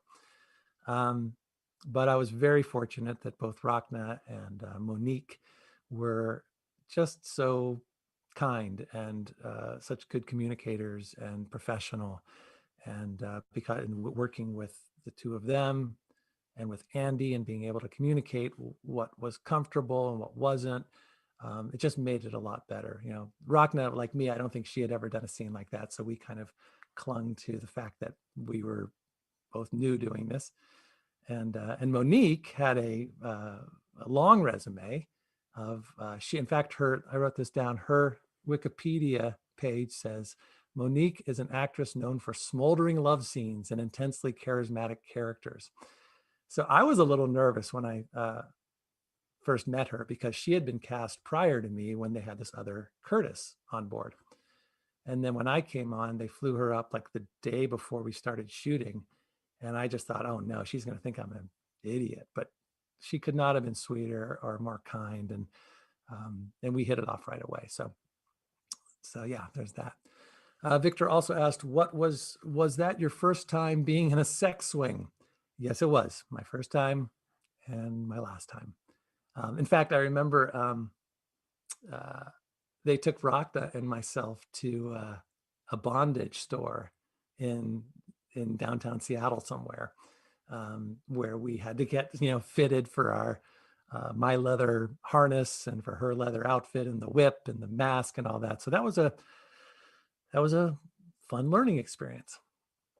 And then his last question was, do you think they could have gotten away with more if they had pushed the envelope? More, I don't know, maybe he's talking like more explicit sexuality. I don't know if they could have or not. It felt like they were pushing the envelope pretty much for a game at that point. Whether they could have taken it farther, I don't know. I'm glad they didn't. I felt like this was anything more explicit would have been a little much, I think. So I'm glad they did it the way they did. Okay. Constantine asked, what is your favorite joke from Spoonie's videos or any other fan review of Phantasmagoria 2? I finally sat down. I watched the first full hour of Spoonie's video and watched a little bit more after that. But like I said, I can only watch so much of me. But the thing that made me laugh the hardest is at the Dreaming Tree. So Trevor and Curtis are talking in the foreground, and in the background, there's a waiter who's counting receipts, sort of a background actor. And Spoonie internalized the waiter's thoughts and his internal monologue during the scene. And he basically made that the focus of the scene. And I remember he's writing like, oh, all these receipts, fajitas, $11.95, margarita. Oh boy, these ladies are starting early. So I thought that was very, very funny. Made me laugh out loud. John wrote, what was it like being in a video game that had a lot of heavy themes and subject matters that were very controversial in 1996? It was awesome. I loved it. That was my favorite part. I liked that it wasn't just this standard horror story, that it had real themes and real issues of identity and mental health. I thought that was just really wonderful. And I love that Lorelei tackled that and that Sierra Online decided to go with it. So I was happy to be a part of that. Richard asked, what did a standard day of filming look like? I'm going to go into that in a little bit later. I have I found my calendar, my day runner from that year. And so I have a lot of entries, but basically it was 12 hours a day, pretty much 6-7 days a week with a few breaks here and there, but it was a lot of work, a lot of time for me. The other actors kind of came in and went depending on what scenes we were doing.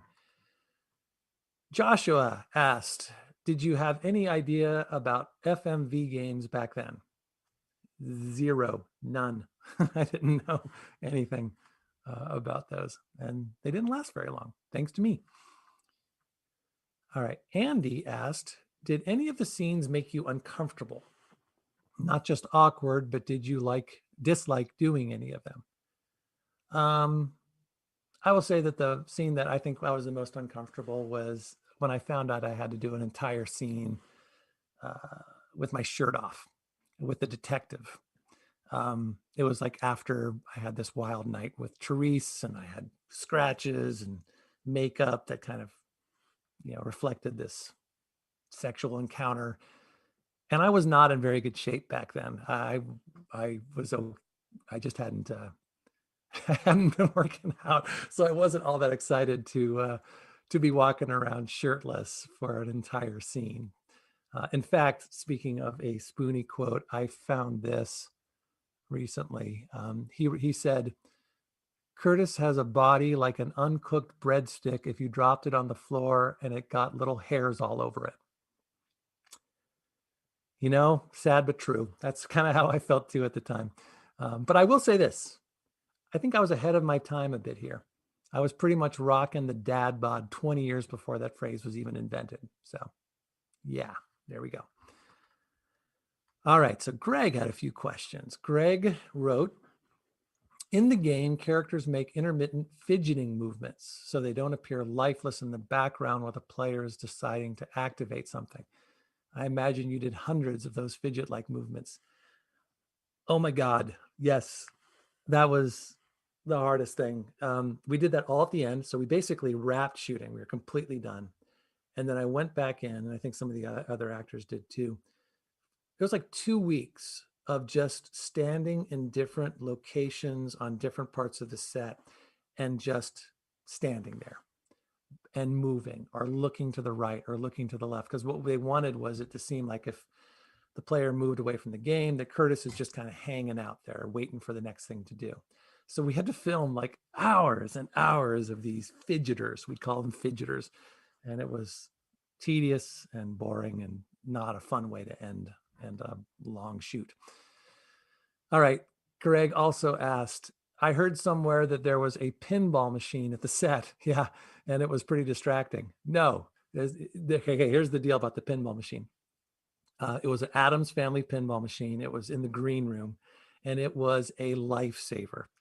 I remember, because there's so much waiting around for the camera setup. So there'd just be hours of it just waiting till we could film. So this Addams Family pinball machine was in there, and we started to play, and we just got obsessed. And I mean, honestly, we probably put $500,000 into that thing over 5 or 6 months. I played constantly, and we all got really good. We were breaking records right and left. So that was fun. And whenever I would go to a bar after that and there was an Addams Family, I loved it because I knew I could always break the record. Towards the end, you enter the alien world, which I assume was all green screened. What did you imagine your character was doing in those scenes? Oh God, that last ending was such a bummer. You know, we ran out of money, and Lorelei had this very complex and wonderfully written ending that was going to take 3 or 4 weeks to film. And they basically said, you got 1 week. So we had to just compact everything. It really made the ending a letdown, I think, for a lot of people because we just couldn't get it done. And so I remember just that whole last section was totally hurried. They're just, they're just crossing out scenes. And so that was not a pleasant, moment. It's funny. There's a lot of people talking about a Kickstarter, getting a Kickstarter going for Phantasmagoria 3 or something. And I know that Lorelei has an idea, or she had a treatment for a Phantasmagoria 3, but some guy on Reddit had this really great idea. He said, what if we raised money to film Lorelei's actual ending and actually film it from beginning to end the way she envisioned it? How cool would that be? So that'd be kind of fun. So who knows? Somewhere down the line. Okay, John, we're getting pretty close to the end here, and then we'll do our scrapbook. John asked, who grabbed you or Curtis's head in chapter 1 when the arm comes out of the computer screen and grabs you in the face? That's a great question. I completely forgot. I don't know. I think it was one of the crew, and I'm pretty sure it was a female. But yeah, I don't know. It could have been Lorelei. I don't know. I don't remember. I wish I did. John also asked, did you know that the programmers put in all those Easter eggs? I did. I went to the office once when they were editing, and they showed me some of them. I don't remember much, but I remember, I think it was Matt Jensen, the cinematographer. They put him in a Batman outfit or something like that. I think it's in the Dr. Harburg's office. I don't know. But yeah, that's kind of cool. Were there any scenes that were shot but was cut from the final game? Not that I know of. I know that there are a lot of scenes that didn't make it into the final game. There was supposed to be a huge, big climactic chase scene in the hospital, and then we found out the day we got there that they pulled the plug and wouldn't let us do that. So that was a bummer. How old were you when starting shooting on Phantaz? I think I was 31, 32. Did you stay friends with some of the cast after finishing shooting Phantaz? Like I said, Rachna and I are good friends, and Todd Lasea, her ex-husband, and I've stayed in touch a little bit over the years, but no one else. All right, my final round of questions. Ralph. He wrote, how did you prepare for the role? And did you have to act very much, or could you more or less act as yourself? That's a great question. I didn't have time to prepare. I got cast late, and then a few weeks later, I was shooting. So my one and only goal was to just act as natural as I can, to be in the moment, and to try to just not overplay anything. The game is so big, and the tendency with games like this, these sort of B kind of movie slasher flicks, is to just act really big. And I just wanted to do the opposite. So that was my goal, is to try to just keep it simple. And I think that there are times I achieved that, and times that I could have been better. He asked, how did your acting career continue after the game? Did it help or maybe even hinder you? Well, it did not help. I never got a job because of Phantasmagoria 2. It didn't hinder in any way, because I went back to the theater after a while. The one thing that's weird to me is that I have never once been asked to do another video game. That always surprised me. I felt like with the positive reaction it's gotten over the years, I thought someone might reach out to me, but such is not the case. Did I ever work in an office like Curtis? Oh my God, totally. I spent so many years temping in offices and doing mundane cubicle life. Yeah, I knew that world pretty well. He asks, which movies, bands, games do you like that are similar to Phantaz 2? I spent a little time thinking about this. So the band that I love that reminds me a little bit of that has that kind of feel to it is Nick Cave and the Bad Seeds. And I want to recommend a live performance that was captured on YouTube. I think we have a link for it here somewhere. But it's the song Jubilee Street that was performed in Brooklyn, New York, 5 or 6 years ago. And it's fucking amazing. So I highly recommend you guys check that out. Movie-wise, I've said this before, but Angel Heart with Mickey Rourke was a big inspiration for me. Jacob's Ladder. I love American Werewolf in London. I still think that holds up.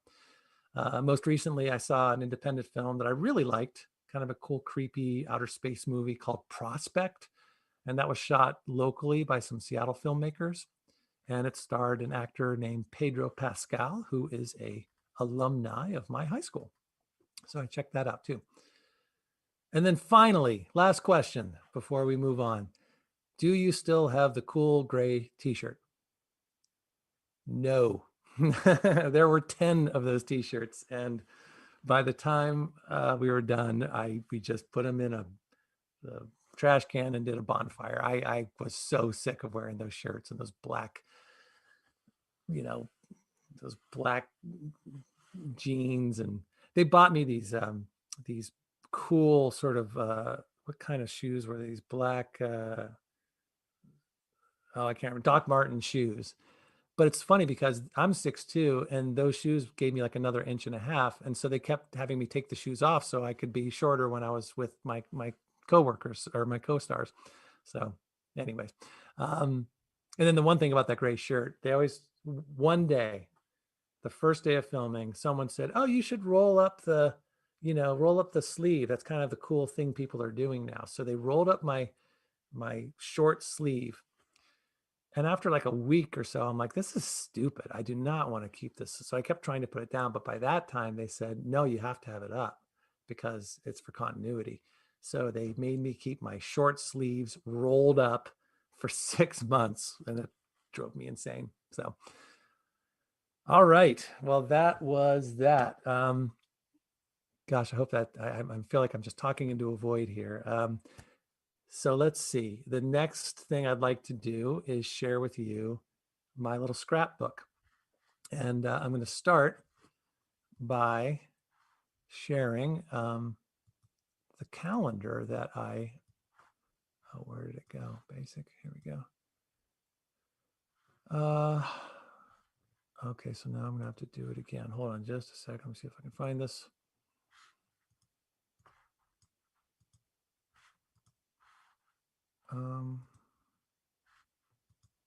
Oh, there we go. Okay, tell me if this works. Okay, so this is my calendar that I dug out of storage that from 1995. Couldn't believe I had this. So at the end of December of that year, you can see, I have my cursor right here. I was in Los Angeles auditioning for and getting cast as Laertes in Hamlet for this job in the Huntington Theater in Boston. I flew to Seattle that night, and you can see I have Sierra Online interactive video at 12 noon. I was temping at the Bon Marché, working in a cubicle, just doing, I don't know, data entry.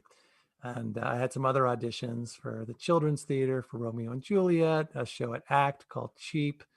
And then I had this. And so you see 2 days later, Sierra Online callback. And you can see that after the callback, they made an offer. There's my little, not quite smiley face, my, oh, I don't know what to do face. And then the following week, I officially booked Sierra Online. I'm a terrible doodler, so that's my thumbs up. And clearly I tried to go to the gym right away, but it was too late. But I booked it there. And then the next day I had to call the director of the Arizona Theater Company to tell her I was dropping out. And I wrote storm warning because I knew she'd be mad, and she was. Let's see what else. Nothing much else there. Oh, I picked up the script on the 17th. And I remember it was like 400 pages long. It blew my mind how many pages there were, how much they had to keep track of. Anything else? Nothing really here. Oh, last day of temping on the 29th. That was a glorious day when I could give up temping so I could be a full-time actor. End of 1995. You can see my doodles right there. Let's see. Yeah. Just don't mix champagne with martinis. That's not a good idea. And then we get to January. I'll just show you real quickly. This is the first week of, I started rehearsals on the 25th. That first day I rehearsed alone with the director just to make sure, and Lorelei, the writer. Then they brought Monique in on that Monday, and we met each other for the first time and rehearsed some scenes. And then Rachna and I rehearsed the following day, and then we started filming. And then you can see that 7:45 to 4:30, 8 to 7:30, 7:50 to 7:30, all kinds of we just worked all the way through April. Is there anything interesting here? One thing I thought was kind of cool was, I don't know.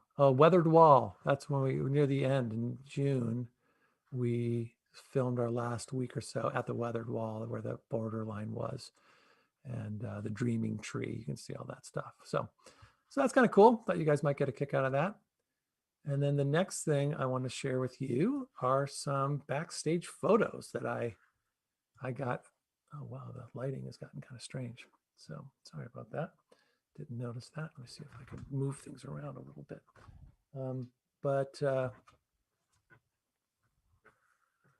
There we go. That's going to be better. Okay. So, Alvin, why don't we go ahead and do some of these? There we go. So that is, that's me with those milky eyes. They had to fit me for contact lenses for both those and for the red eyes. And those ones had no, I couldn't see out of them. There's the pupil, there was nothing for the pupil. So I was blind, and that was kind of creepy. And I never wore glasses, or I didn't wear glasses at the time, by the way. Those were fake glasses I wore. So they had to lead me around. So there's that. What's next? Ah, there's the red eyes. I could see out of those. Well, that was kind of cool. But I never. Let's see. That's the harness rehearsal. That's Rachna at the foot of the bed, and Andy Hoyos with the script, and this, I guess, the person in charge of continuity, I forgot her name, was in there. But yeah, and there we are rehearsing, kind of hanging out, just chilling in my harness and my corduroys. All right, that's Paul Mitri dressed up for the zombie scene where he kills us.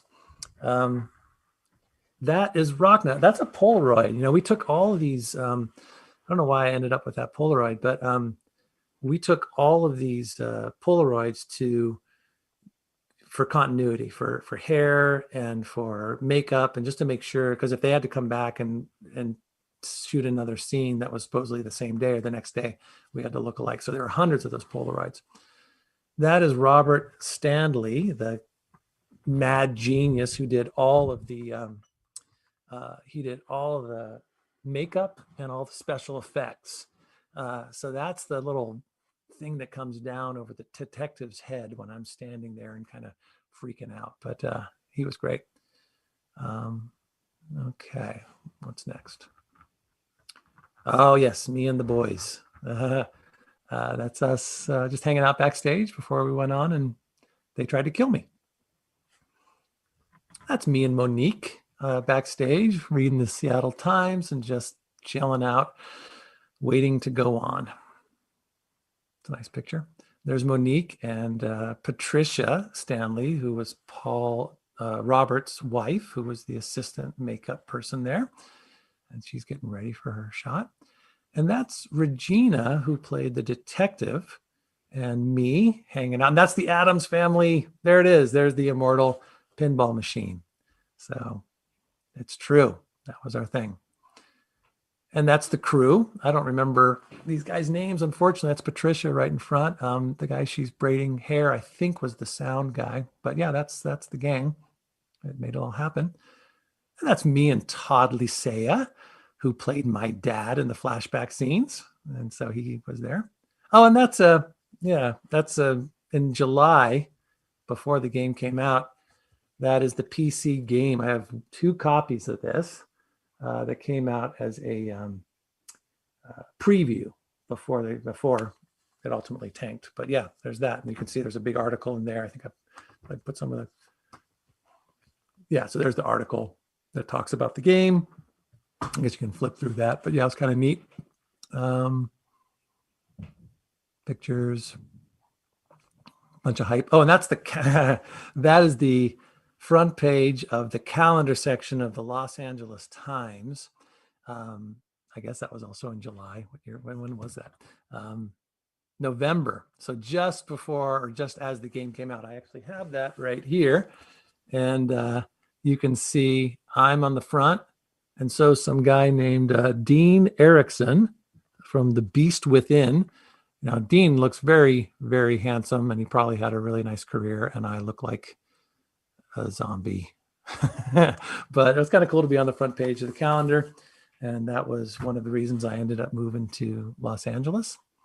And yeah, I think that's it. Is there anything else? All right. So that is everything I have prepared except for our visitor in a little while. And but now I think we've scheduled some time to take some questions from you guys. So I'm trying to figure out the best way to do this. And I have a couple people sort of gathering some questions for me. And I am going to skip. Okay, so here we go. Can we read some? I'm not going to say all the names. I guess I'll just say Baltus asked, "Can we read the ending that didn't happen?" Yeah, I don't know. I mean, I that would be up to Lorelei. I don't know where that is or who has that. I'd love to read it. I mean, I don't even know if I ever had time to fully read it because I was just so in the weeds. So I'd love to see. And the other, Andy asked, what was the ending that didn't happen? Yeah, I don't know. Wish I could tell you. Pyro asks, who owns the rights for Phantasmagoria now? I have no idea. I mean, I know that the folks, Roberta and Ken Williams, who ran Sierra Online, I imagine that they own it. And, but yeah, I don't know. Gary, hey man, Gary Spinrad is the man who made all the incredible music for this. So I'm so happy to see you're on this live stream, and I hope that you and I get a chance to talk together at some point. But Gary asked, who was in the casting meeting? Gosh, I wish I could remember. I know it was Andy. Andy Hoyos was the director, and he was just the coolest guy. He was really such a big Papa Bear, working with this young camera crew. It was his first time directing, but he was just a really sweetheart of a man. He really kept us all together. I really liked working with him quite a bit. Lorelei was in the meeting. I remember the producer, Matthew Thornton, was there, and a couple of other people, but at the moment, I can't remember everybody. All right. Demonic robots. Have you ever played the first Phantasmagoria? I've never played. So here's the thing. If Conversations with Curtis finds a real groove and we decide to do all these interviews and we find, I'm really interested in speaking to some of the gamers out there that the influencers who've played this game. So I think there's a lot we can do. And I have this idea in my head that maybe somewhere down the line, we do an all-star Let's Play where I will do a Let's Play and that we invite some of the actors and some of the creators to join in and do it with me. I've never done it. I think that would be kind of fun. So we'll see. We'll see how it goes. Let's see. Veal, sorry if I'm not saying it right. Veal said, how come you don't age at all, Paul? It's the Zoom sort of filter. I just put the make you look good filter on there. I just walk around with that as much as I can. What happened to Blob? Adventure Game Geek wants to know what happened to Blob. I don't know. Blob, it was 25 years ago. I don't think rats last that long. So Blob might be in rat heaven at this point. But I'll find out when we talk to Lorelei at some point. We'll certainly ask her about Blob. Celestial Cherub asks, do I still act? I gave up acting full-time in 2012 because I have two kids and I got this amazing job doing some educational performing, educational entertainment. That said, I do act still. I was about to do a play here in Seattle at Act Theater. We were going to go into rehearsal 2 weeks before the pandemic hit. So I was going to do this really fun play and I was super excited. And then the last play I did was about 3 or 4 years ago at ACT. I played John Proctor in their very cool production of The Crucible. So yeah, I still do it, just not as much as I used to. Oh, someone asked why I look so handsome. Again, I answered that. It's all the, it's the Zoom filter. Who is better, Blob 1 or Blob 2? Blob 2 is such a better actor. Blob 1 is such a diva. Oh my God, Blob 1 drove me crazy. Blob 2 was awesome. Mary William, are you still in contact with the graphics department who made the game cover? No, but I do remember going in and making that game cover. It was like the first day, and they had that whole idea of the pulling the chest open and stuff, and that was a weird photo shoot, and I had no idea what it was going to look like. But I think that's one of the coolest covers. I have to say, I'm proud to have been a part of that. The way they did that. Oh, great question, John. Who would you, as Curtis, have chosen, Jocelyn or Therese? I don't know. I think Curtis did not know who he was, and he was very clearly he was reluctant to commit to Jocelyn, who was the steady choice, the the choice that people would expect him to make. And Therese represented the other, the going outside of your comfort zone and exploring. I don't know. I think I don't know if I think Therese might have been Curtis's choice. I don't know if he had the wherewithal to make that choice. So I don't know. I'm curious. What do you guys think? Who would he have chosen? Would it have been Therese or Jocelyn? Now, not only who should he have chosen, but who do you think he would have chosen? I'd love to hear your guys' thoughts on that. All right. Joshua asks, what was my favorite scene to do with Phantasmagoria? Like I said, I really like those psychiatrist scenes. There were, the actor Paul Mitri, who played Trevor. He's such a good guy, and he was so much fun to work with. Anytime he was on set, we had a blast. He actually had directed me in a Shakespeare play a couple years after we finished filming. We did Merchant of Venice at the Seattle Shakespeare Company, and I just always liked Paul. I thought he just did a great job as Trevor, and I thought we had a really good chemistry between the two of us. So that was fun. Mrs. Shambles, would you ever do another FMV these days, given it's a project that would interest you? Well, you never say never, right? Well, if something were to come up and it made sense. I don't know if anybody's doing FMV games like this. Is it coming back? I don't know. But yeah, you cross that bridge when you come to it. If something were to come up, I'd be curious to hear about it. Who is the man who played Bob? Nico wants to know. Bob, his name was Don Berg. I didn't know him prior to the shoot. I think he was in Seattle. I thought he was great. He was so much fun. I remember he was he was just very chill in the dressing room or in the green room. Read a lot, but he just bring it when he got to the set. He just really played that guy, that everybody loves to hate. And his little scene where he's just kind of doing that to me. And he was great. It was a lot of fun. And I think that was a pretty intense scene he had to go through, that murder scene where his mouth gets stapled together and stuff. I wasn't there for all of that, but that was a rough day. And I thought he handled that really well. Shock Fanatic wants to know, when you were filming, were you and the rest of the cast taking the roles as seriously as possible, or did you have times where it was just difficult to follow along with the lines? That's a great question. There were days, I will not lie, where it was not easy to say some of the lines with a straight face. There were days where I'm like, oh, really? I got to say that? Okay, but wait a minute, but we all had a great time together. We took the job very seriously, and we had some fun. We made fun of each other. We made fun of the game. We had a good time just to kind of keep things light. So yeah, every once in a while. All right, how are we doing on time? Do about 5 more minutes or so of this, and then I'm going to bring out our special guest. How long did the shooting take place in total?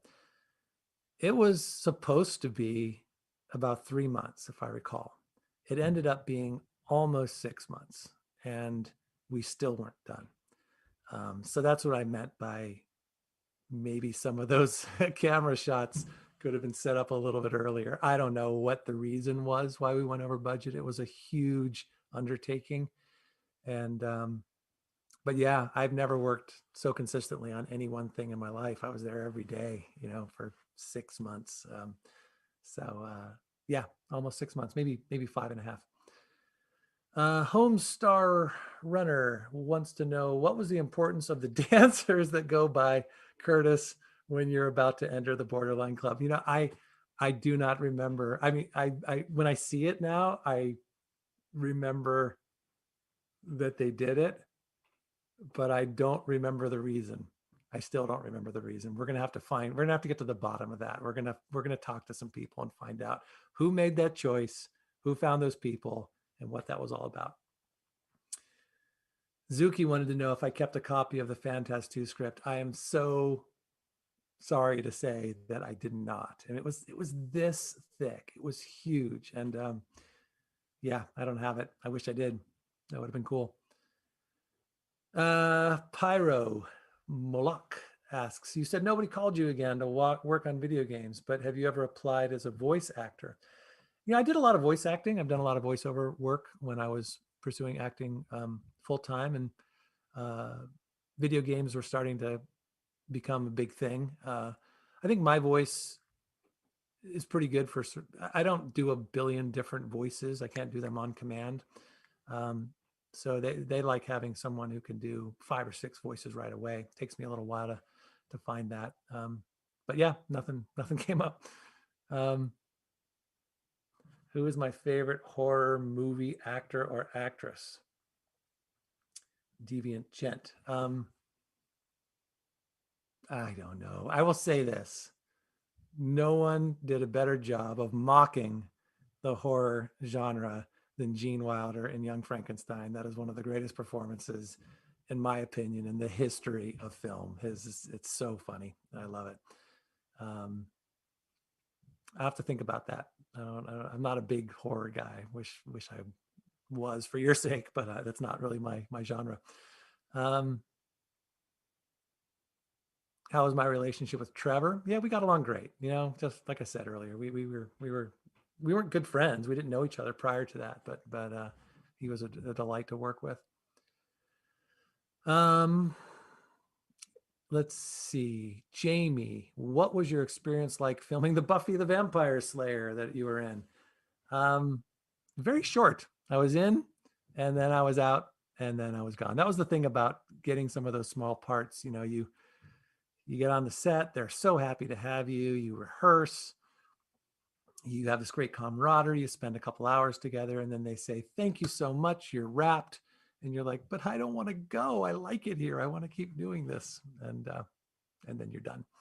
But I didn't get to meet any of the main cast. That was a bummer because I played a doctor working on a burn patient who turned into a zombie, who ultimately, after I pronounced him dead, he woke up and strangled me. So I guess that's my fault.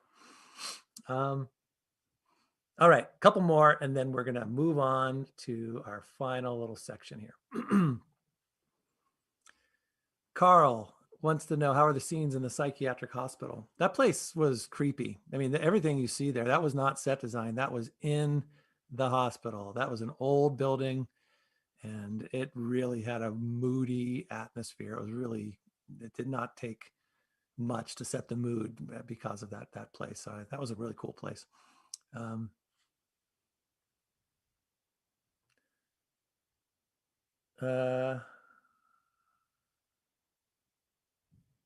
Let's see. Wow, Veal says Dimension X was supposed to have swimming scenes. Did you get to do any of those before they were scrapped? Nope, not at all. Swimming scenes, that's new. I don't even remember that, but yeah, that's incredible.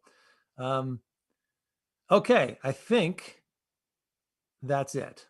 The nice thing, though, I want to say thank you all for your questions. And I know that there's a lot more. And so what I want to say is that starting next month, when we have our regular guests, I'm going to begin each new episode with 10 to 15 minutes of follow-up questions. So that way we can continue this dialogue, and I can try to answer any questions that weren't answered here. So, okay.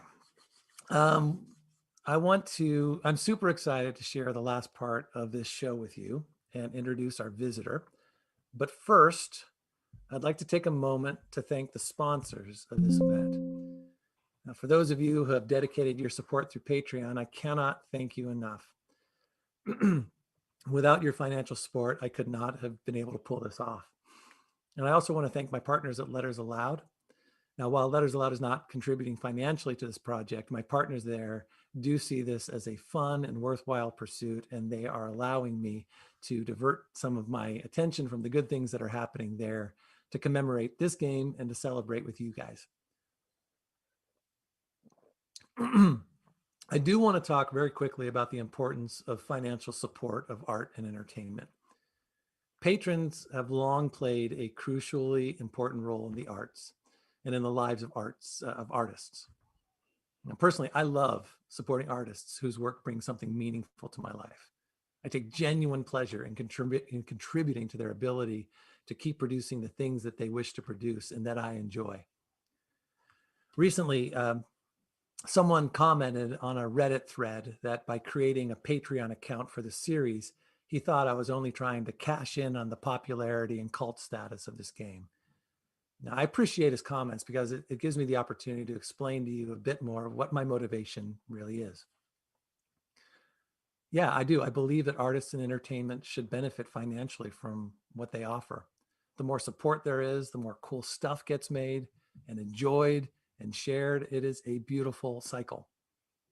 That said, my main motivation here is to do what I have always enjoyed doing, to put on a great show, which hopefully will lead to more great shows. The world of Phantasmagoria 2 brought us together 25 years ago. It is still bringing us together today. That is really significant, and it's rare. And now we have this opportunity to continue the story in our own way and maybe even build upon it. So yeah, I do. I hope for as many patrons as I can get, because to put in the time it takes to pull this off, I need financial support and breathing room. But my hope from patrons is not for the money itself, which is of course necessary, but mainly for the opportunity for us to continue to create something enjoyable together. And when it stops being enjoyable, we'll stop doing it. So again, to those of you who have already joined me on Patreon, you have my immense thanks and gratitude. For everyone else, I would love your support because I'm currently only able to cover about half what it costs to make and stream this series. And I would love to cover it all and then some. So, okay, enough of that. Back to the show. As I was doing my research on the game and refamiliarizing myself with the story, I watched a lot of footage online and I stumbled upon the wonderfully melodramatic goodbye letter that Curtis's dad, Jonas, left him in a rusty old toolbox. Being the letter nerd that I am, I felt compelled to give it the letters aloud treatment. So I reached out to the actor who played Jonas, Todd Lucia, and asked if he'd be willing to help. So please enjoy the debut of Jonas Craig's goodbye letter.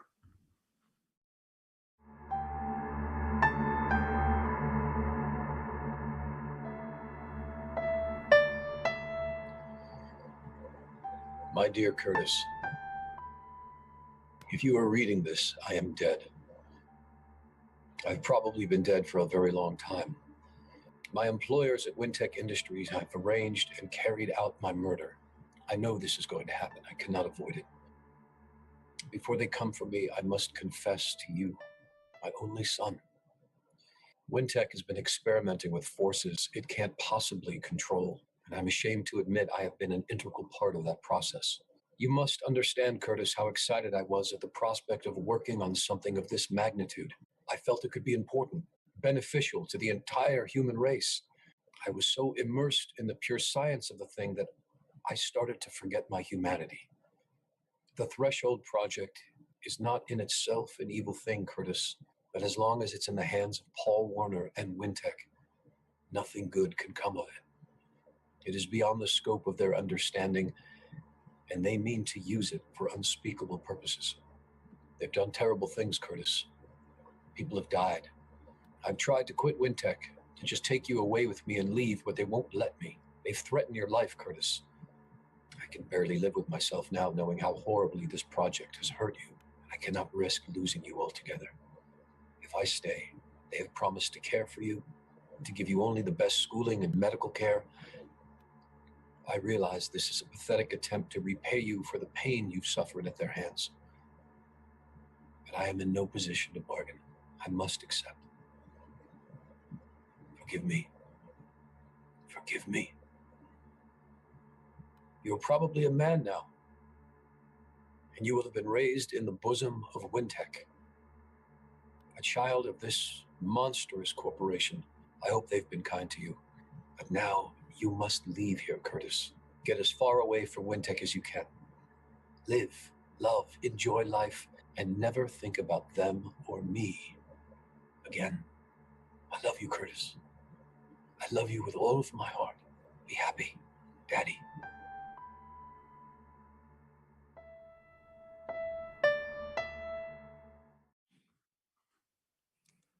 And that is what I love about reading letters aloud, seeing great actors bring them to life. I was thrilled when Todd agreed to record that for me, and even more thrilled when he agreed to join us tonight and be our very first guest. So please join me in welcoming none other than Jonas Craig himself, my daddy, actor Todd Lasea. Hey, man.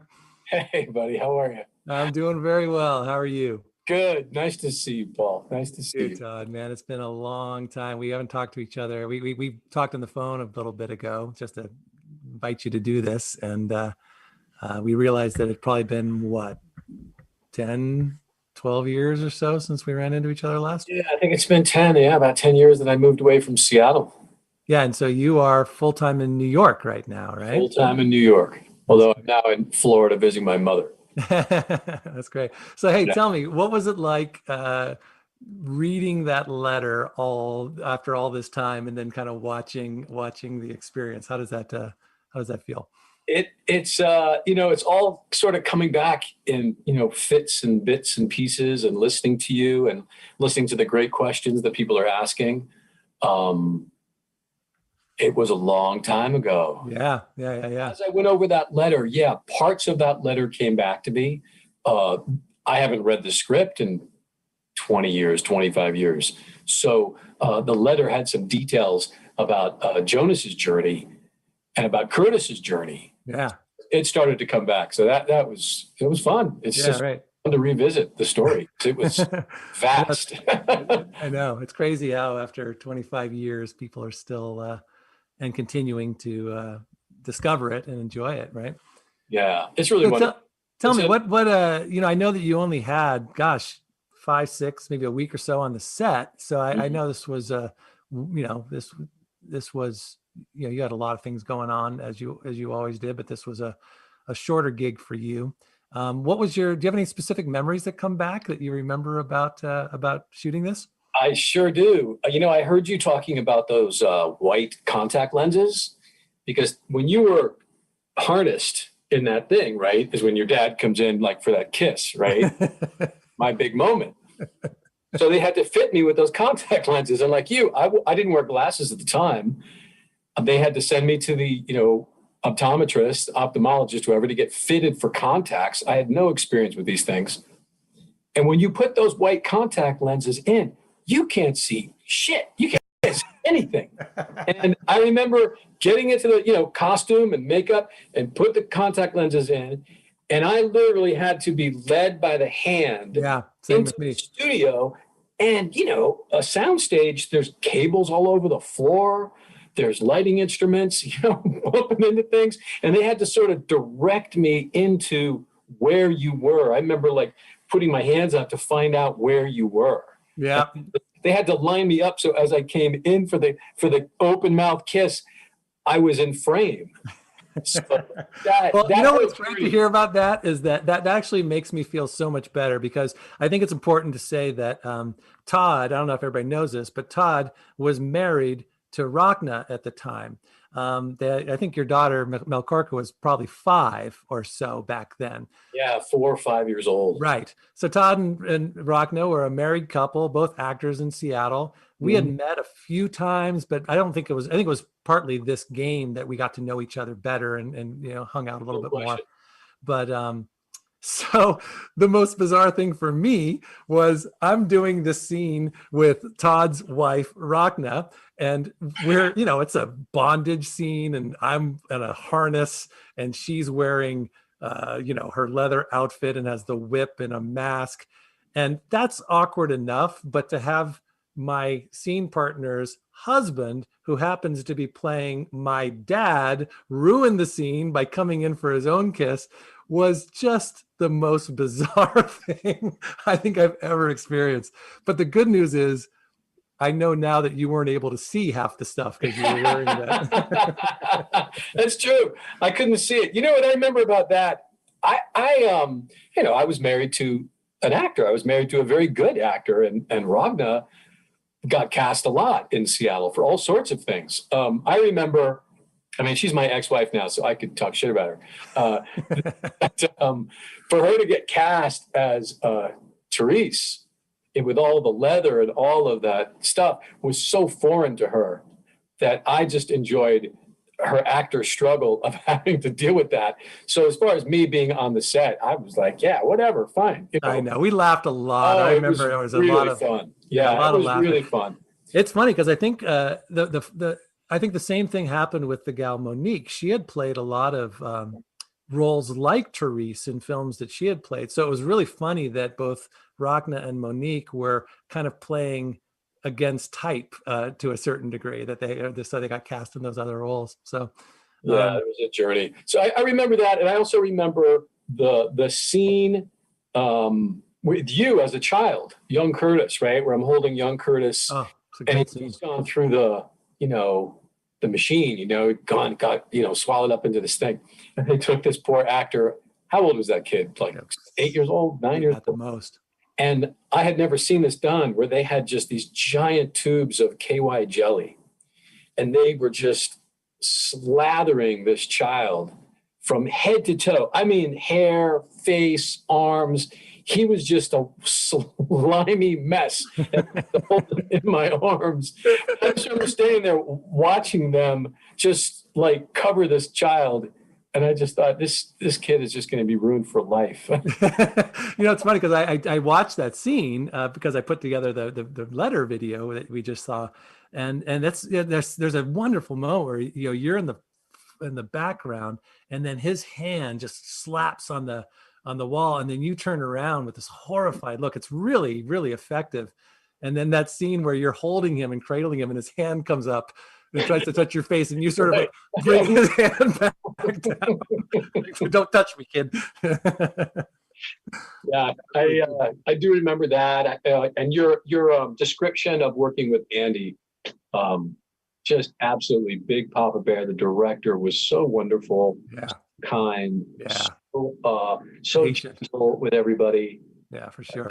And I remember him well. Good.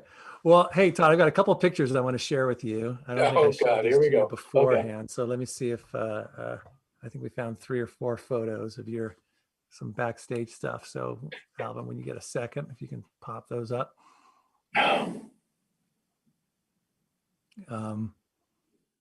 There we go. Yeah, wow, look at that. Isn't that something? The gentleman who did the makeup and the special effects was so immensely talented. Yeah, he was incredible. Robert. He was incredible. And I remember him making these, I think he used a blue pencil to make the veins, and then he would coat it with the makeup and do this sort of layering with the makeup and powder and makeup and powder and makeup and powder. And it all just blended in. It looks so cool. Oh, that's fantastic. There you go. You're wearing those same. You're wearing those same the contacts, right? There they are. There they are. Yeah. Hey, and there we are. Look at us, a couple of young pups. Here we are. I do remember that pinball machine. I showed up because you guys were well into shooting. I showed up. There we are in the green room. I get challenged to a game on the pinball machine and get my ass kicked over and over again. You had to come by a lot more often to. You guys could play that like blindfolded. It was like Tommy. You guys. Exactly. Yeah, we would get to the point where we were running out of quarters, so we would take one person would take one side and the other person would take the other side, just so you could save a little money. Well, I thought there was one more. It might have been one more at Todd that with him but it's okay. No worries. Well, Todd, thank you so much. So you're hanging in there. I know you're in Florida right now, but you've been hanging in there with all the craziness and staying healthy and all that. All the craziness, staying healthy. Things are good. My family's good. My daughter's good. Yeah, good. I'm excited that this is happening. So, thank you to everybody who's listening, and thank you, Paul, for putting it together. Absolutely. A pleasure. All right. Well, I'm going to let you go, Todd. Thank you so much, and we'll be in touch soon, man. All right. Sounds good. Take care, Paul. Bye-bye. Okay. So that, everyone, was Todd Lasea. And I think this is a pretty good time to wrap up episode 1. I can't thank you all enough for joining me today. Um, and I want to thank Alvin and Matt and the folks at Northwest Arts Streaming Hub for helping with the marketing of this online and streaming tonight's show. My brother Casey for all his support and acting as our moderator tonight. And of course, Letters Aloud for letting me take some time to make this event happen.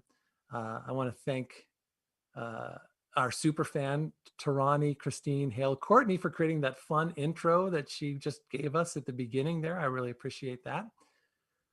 We will have a recording of tonight's show posted on our Patreon page right away, and then a little later on our YouTube channel.